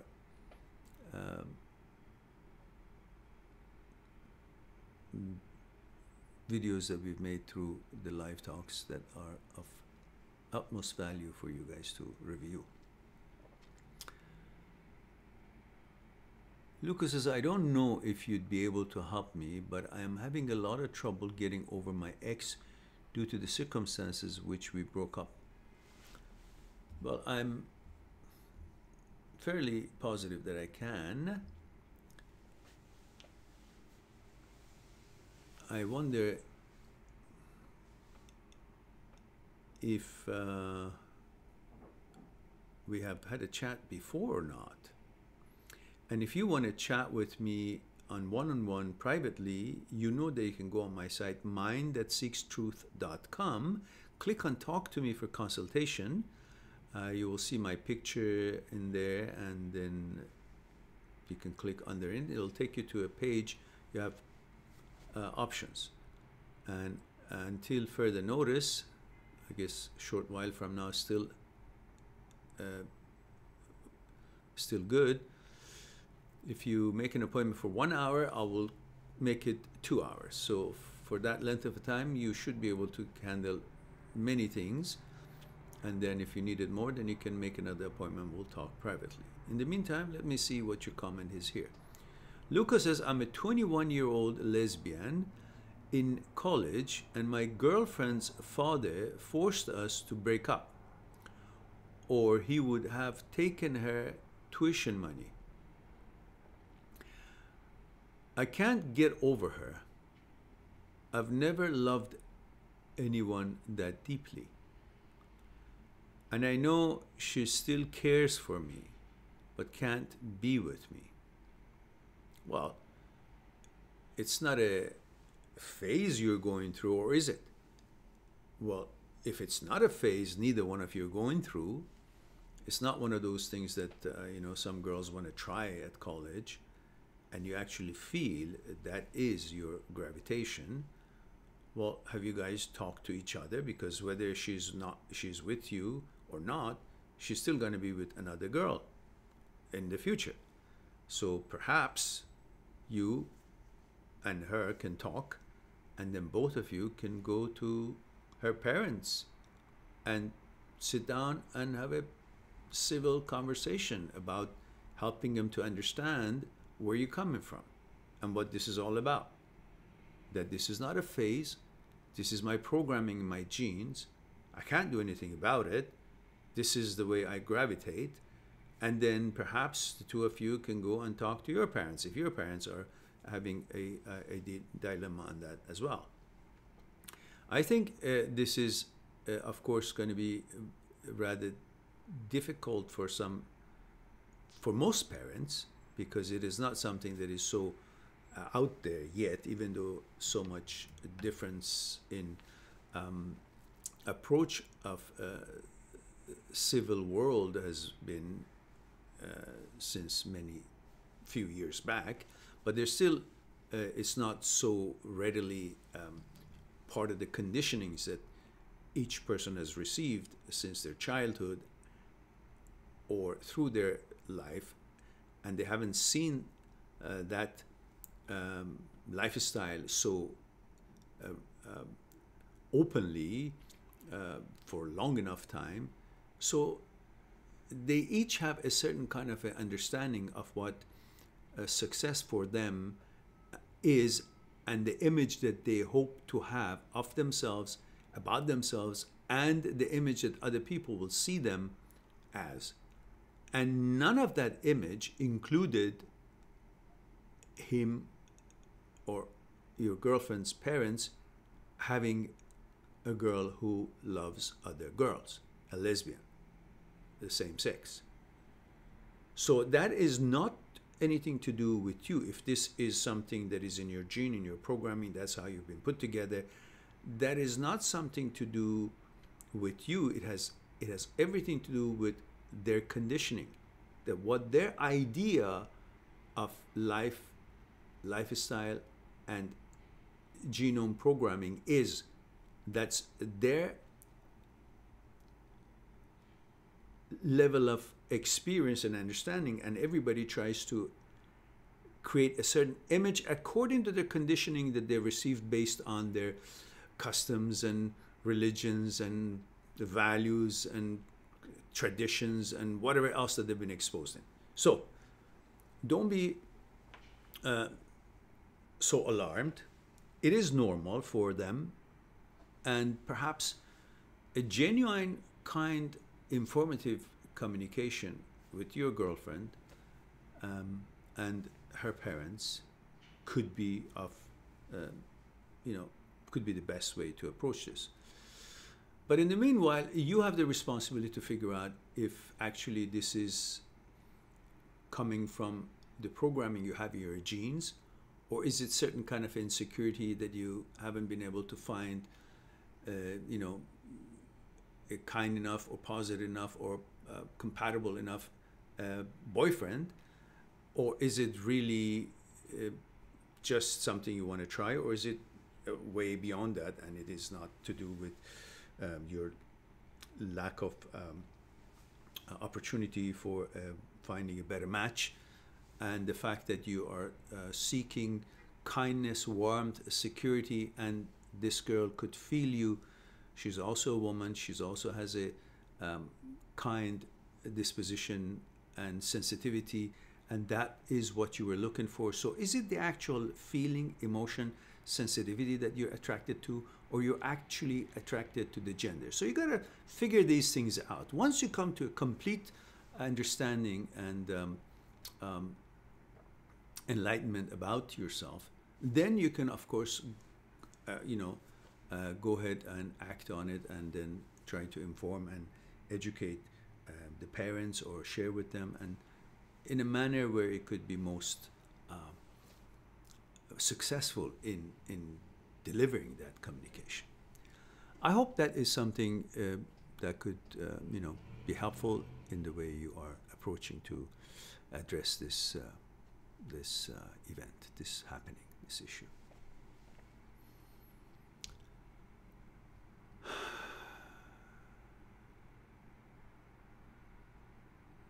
Christina VC.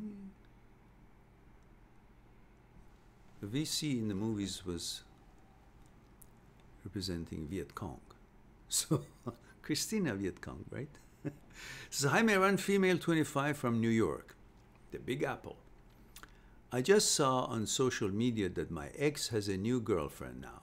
Okay, so what's it to you? You're still you, as wonderful, as the same as ever. Other people's choices does not demean you or elate you or whatever. It's neither here nor there. It doesn't do anything to you. You're still you. Enjoy your life.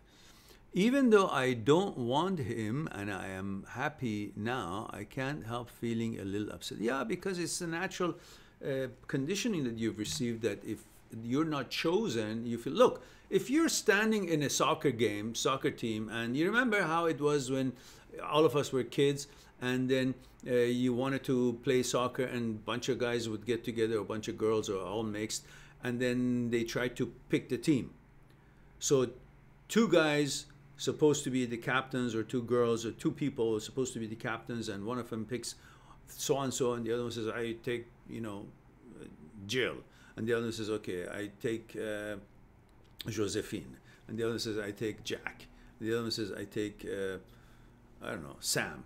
And the other one says, I take Jennifer. And the other one, at the end, everybody is chosen, but you're not chosen just because it was an odd number, or you were chosen toward the end, not right at the beginning, first or second choice. You get upset then too, won't you? It's not just about the boyfriend or girlfriend. The fact that you are not chosen as prime number or as the first choices, or you're not chosen at all, even in a soccer game, it pisses you off. Why? Because you're conditioned to think that not being chosen or being paid attention to is detrimental to your value. And your value is measured based on other people's gravitation towards you or choosing you as their candidate.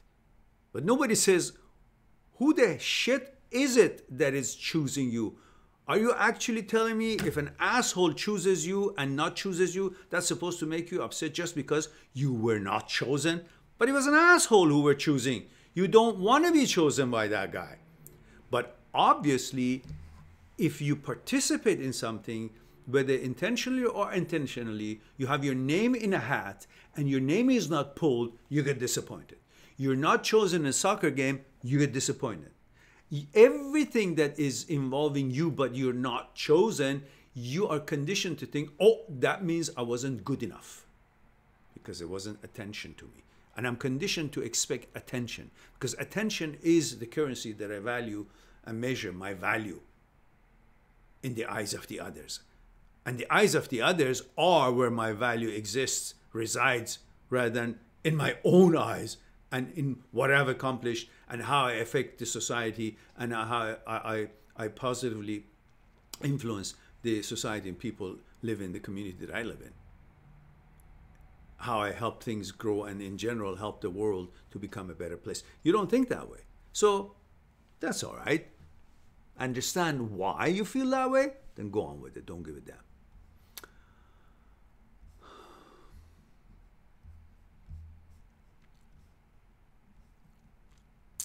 All right.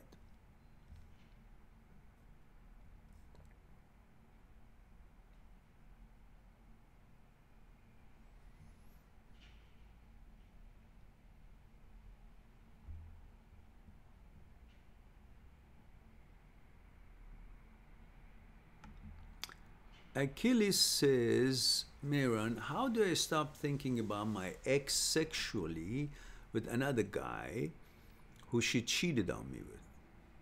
How? Is it pleasant when you think about that? So it's like you're asking me, Mehran, how can I stop looking at that dog shit that is there and actually vomit there as well? And well, is it pleasant? I mean, you have a choice. You turn your head around and don't think. Same thing, your thoughts. When something is not pleasant, you have no interest in actually entertaining that thoughts.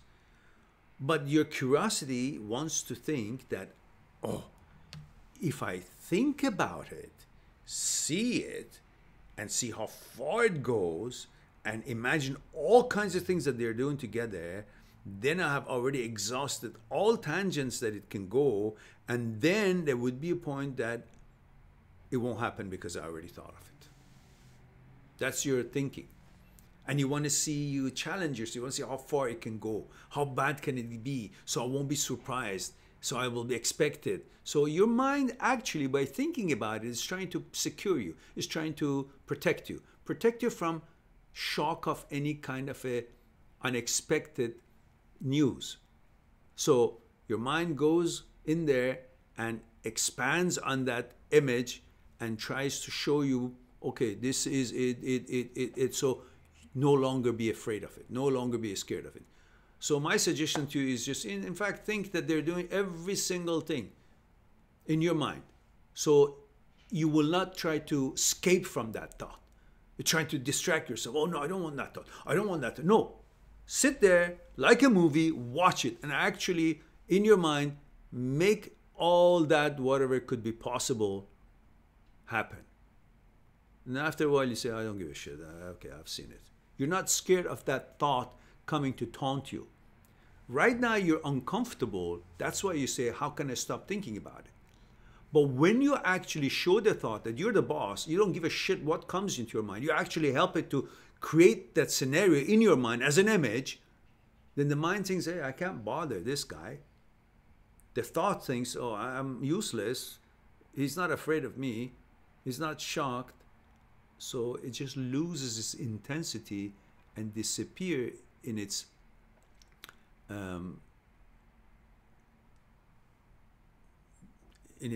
occurrences, in its number of occurrences. And then you'll be pretty much free from it. Most of these techniques and things that I'm talking to you about, it's in the book Transient Thoughts and Me. These are thoughts that you did not invite them, you didn't ask for it, but it appears in your head. And they're mostly unpleasant. And it talks about where they come from, why they're there, and how to deal with them. And perhaps you should acquire that book. Go on my site, mind@sixthtruth.com, and click on books. Go to the ebook section of Transient Thoughts and Me. Just find the book, Transient Thoughts and Me. Click on it. It's very nominal fee. The book itself is $80 US, but the ebook is $4.99 US. So get that one and then go through it, table of contents, and then see which one you want to read. They're not connected, so you can read any chapter that you want. And that kind of helps you out to understand what these transient thoughts. These are transient thoughts. There's no truth to it. There's no actuality to it. Maybe they are true, maybe they're not. Maybe they are having sex, maybe they're not. But you need to not allow thought to become a taunter, to become stronger than you, to become a fear, something that you would fear from it. Show them who's the boss by saying, come on, lay it out, thought. Show me what you got. I'm not afraid of you. I actually help you to make the scenario go further. Anyhow, having said that, let's go to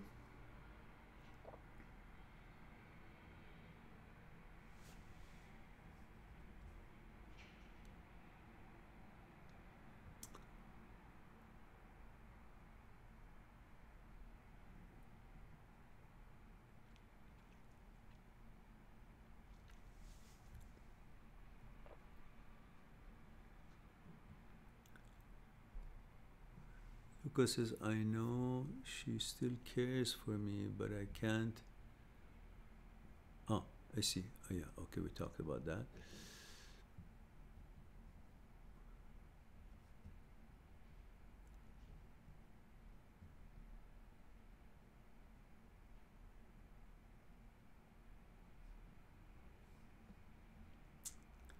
Jacques Fitness is 20-year-old from New Zealand. Ah, wow. I always wanted to see New Zealand. I hear a lot more sheeps there than people, right? That's what I hear. He says, ex-drunk dialed me 2 weeks ago while in Europe. Talked for 10 minutes casually before I had to go. Might meet up when she's back. Feel like there's a chance, but trying to move on. Yeah, she was drunk, you said, so what's that worth? You just get busy with your own life. Don't wait for her to come back. Do your things. Don't create that scenario in your head. No, she did what she did. Take it for what it was. Don't conjure up. Don't come up with stories about her. This is why she misses me. Oh, it's just okay. Let her be. Let her show. Let her come and show you what she means. You're 20 years old and she's probably what? 18, 19, 20, 21? So, whether it works or not, who cares? There'll be others. Definitely. Even if it works, you'll break up with her again eventually. So, don't hold your breath and don't think it's all that. It'll be what it'll be.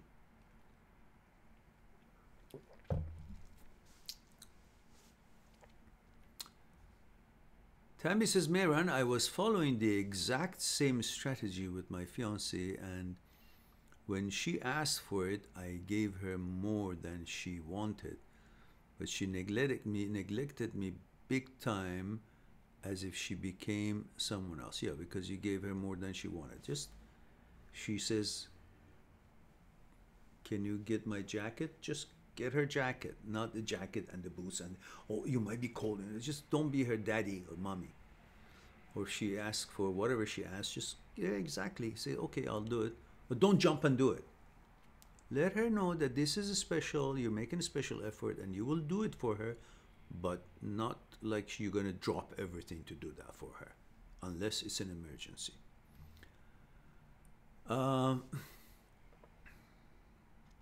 Tambi says, in just 1 week, I broke up with her.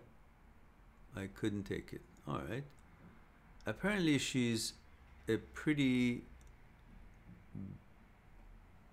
bad candidate, not to mention the birthday present.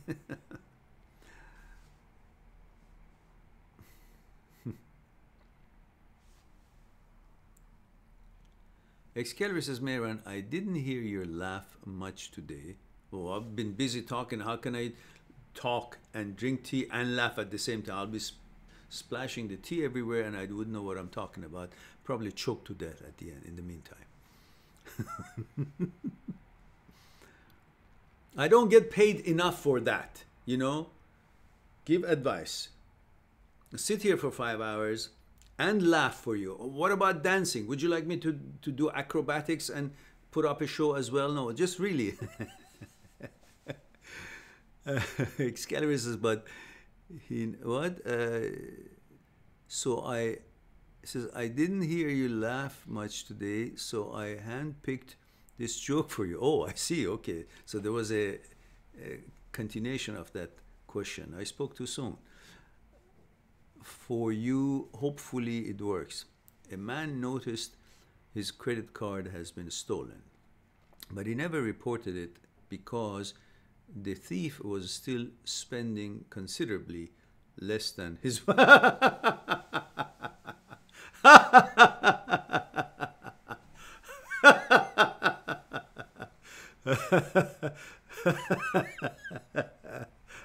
That's good.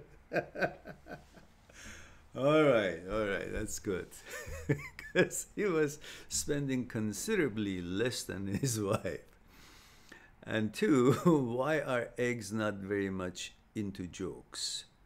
They probably crack up. Is that what it is? Because they could crack up. Ah, there it is. I got that one. He says, 3, what is written on dentist's grave? Ah. I don't know, here lies a cavity or something.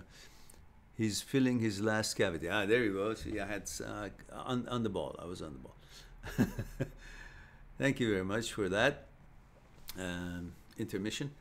Puria says, Mehran, do you believe in the law of attraction?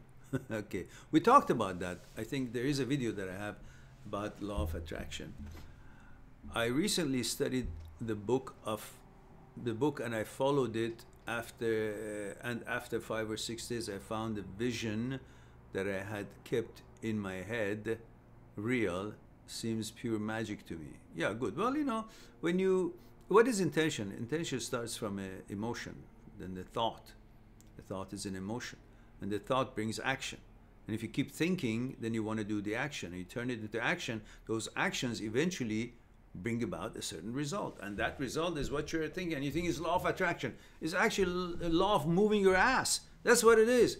Think of it, plan it, and move your ass. That's law of attraction. So for now, that's good enough on that topic. Let's go to Luca. Luca says, thank you for answering my question. We have both known we've been gay since we were very young. Her parents are very religious and hateful toward us, but mine are luckily more accepting. Well, there's nothing to be hateful about. It's not like something you dreamed up. That's your makeup. If that is the case and you're convinced of that, well, that's how you tick. And you like her and she likes you. So it's between the two of you. But I think still you got to look at things from their point of view. You can look at things from your point of view and you come to a logical conclusion that this is the tea here, I'm close to it, I'm holding it, and I can feel the heat from it or lack of it. So I can make a conclusion based on enough information that I have being close proximity to it. Furthermore, if I just do this, certainly I know it's a cold tea, by the way, yuck. But that's like from your point of view, because you are very close to what it is, you know it from inwardly, lots of information. You're looking at it from your point of view. And your point of view has lots of things attached to it, which gives you information to come up to that conclusion. Look at it from their point of view. Their point of view is that this tea is here, like here somewhere. You can't see it there, but here, sitting here, and it's far away from them. They have no way of touching it.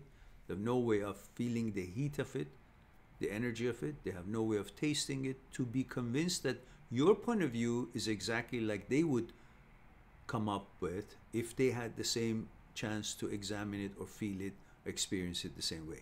They can't do that because the tea is not in close proximity to their hands. It's not giving them the information that it has given you. They don't have that information. So if you look at it that way, you will see why they cannot understand. And they are operating and acting, reacting based on the information that was available to them prior to this event coming to realization. Which means based on the fact that, oh, being a lesbian is bad, that's how they grew up. And that is a sin, it's against the religion. They don't understand that who they are, what they are, is not done and created by themselves or their parents or their wishes or their preferences. It was the way they were created, the genes and the programming. And the same thing for you. It's not like you can have a control on what you demand or design for you to have propensity toward or be interested in. You're also, just like they were, been put on this earth and created in a certain way outside of your control. But they don't understand it. They think that there's only one kind of cup and everybody is going to be born and programmed that way, like they have. They don't understand that just like they had nothing to do with the way they are, you have nothing to do with the way you are. And they're both equal in how it is that your life is programmed by something higher than that. So, but they tend to think their limited knowledge in their tradition or religion or their conditioning means that nothing other than what they are is possible. So that needs to be communicated to them, that the only difference between people in this world is based on their contribution to the society, how positively they affect the communities that they live in, the humanity as a whole, what kind of role model they are for the others in that community, in the world in general, and how positively they affect the well-being and the advancement and civility and growth and development of the world in general. That's the only way that we can be compared or judged. Not based on what color we are and how old we are and what gender we are and what sexual preference we are and, you know, what language, what nationality, what religion we have. All of that is just a way to separate us. As long as we're not imposing what it is that we think is good for us on somebody else, and we remain to be good role model for the others who haven't had the opportunity to know what and who they are, so they will not be totally influenced by the way we want them to be, then we are all creating a balanced atmosphere. And in that balanced atmosphere, everybody would be respected, loved, appreciated, based on their contribution to the rest of the world and affecting the others positively. And we all can cooperate and respect each other and expect the best from each other, and no harm will come to anyone. No harm should come mentally or in any other fashion, judgment or anything. So I think that is something that they should come to understand, and they haven't. So they're looking at it from their point of view and they're judging it rather than understanding it, that the way you are is the result of the creation in the same way that they have happened to become to be created. Nobody came to them and asked them, hey, what gender would you like to be? This, that, or that, or that, that? No. They were born.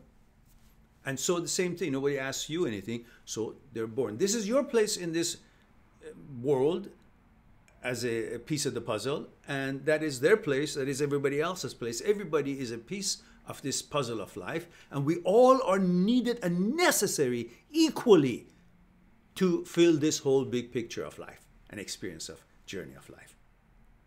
And hopefully we will all benefit from each other's efforts and focus on affecting the world, our communities, and each other in positively and in the way that everything can grow and develop equally. And that would be something that everybody will tolerate everybody else. And live in harmony. That's the name of the game, isn't it? Look at how many things are in this nature. They're all living in harmony. Only when it comes to human beings, and suddenly, as long as none of us are trying to abuse each other and respect and do good for the humanity, what else can we expect from ourselves? The rest of it is just conditioning. All right.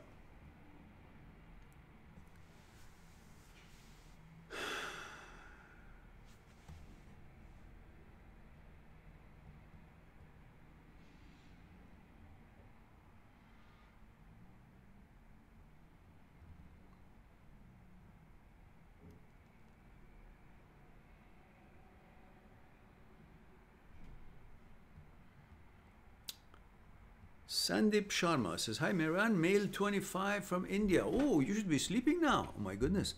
Oh, by the way, guys, I have to leave in about 6 minutes. So, unfortunately, I can't be here longer. Because I have an appointment. Or let me see if I can, see how many questions do I have. Oh, there's not too many. So maybe I can do that.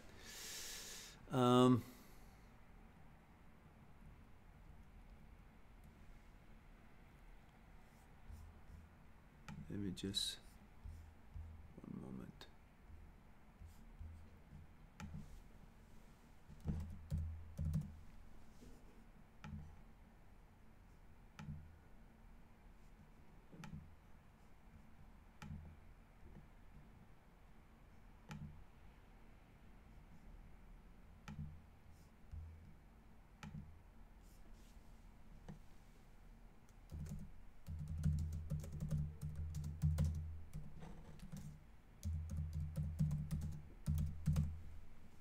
Okay.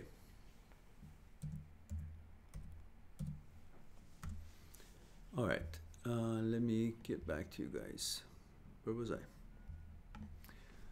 So, Sandeep says, hi Mehran, male 25 from India. Just want to ask why not to take any revenge from my cheating ex-girlfriend, and why I'm getting destructive thoughts of revenge after getting cheated on by her. Well, revenge, what does that give you? What does revenge give you? Does it give the emotions back? Does it give the girlfriend, the relationship you had with your girlfriend back? So it's not about anything really good come out of it. It just shows you that you don't have the capacity to tolerate a different outcome than what you expected from an action.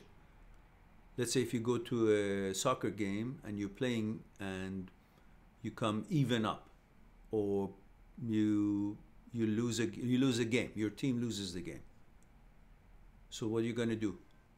You're going to beat every one of those kids who played and the outcome was different than what you thought it should be.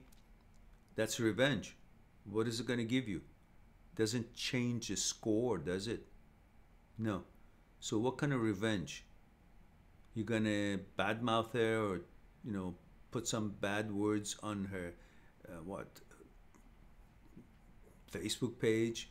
Are you going to tell people bad things about her? Why? What is it going to do? Does that get you that feeling that you had with her when you guys were together back? No.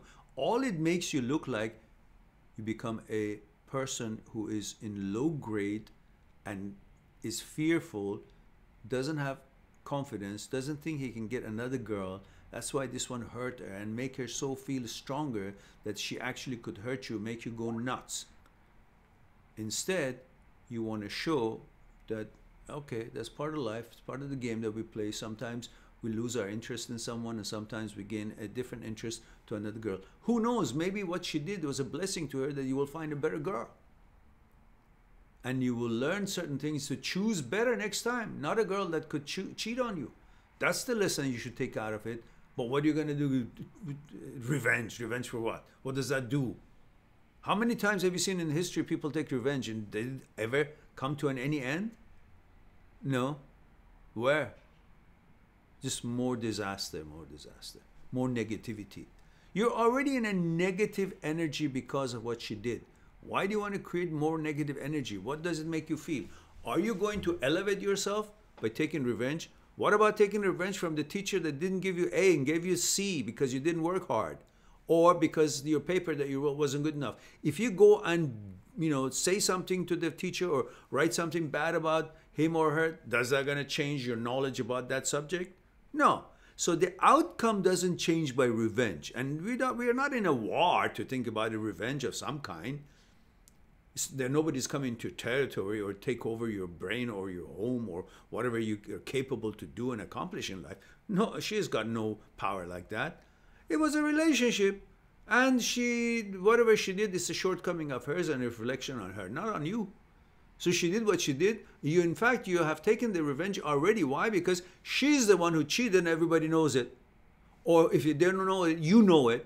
So you know that she's the one with the lower capacity, with lower worth and value and class and manners. She's the one who cheated on the relationship. So you're already way up there. What's the revenge needed for? Anyhow, even if revenge was called for, what would it be needed for? You're already ahead. You're already above. So I think you just move on. Don't waste your time and energy on that. Focus on good energy. Bring good energy in yourself by thinking, okay, I can do better. I'll go somewhere. Okay, the hell with her. She can do whatever she wants. Not interested in that kind of girl anyhow. All right.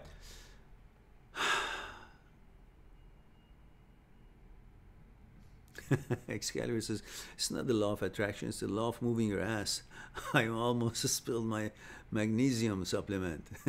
What are you taking it in liquid? Take it in pills at least so it won't spill if you hear something funny in here.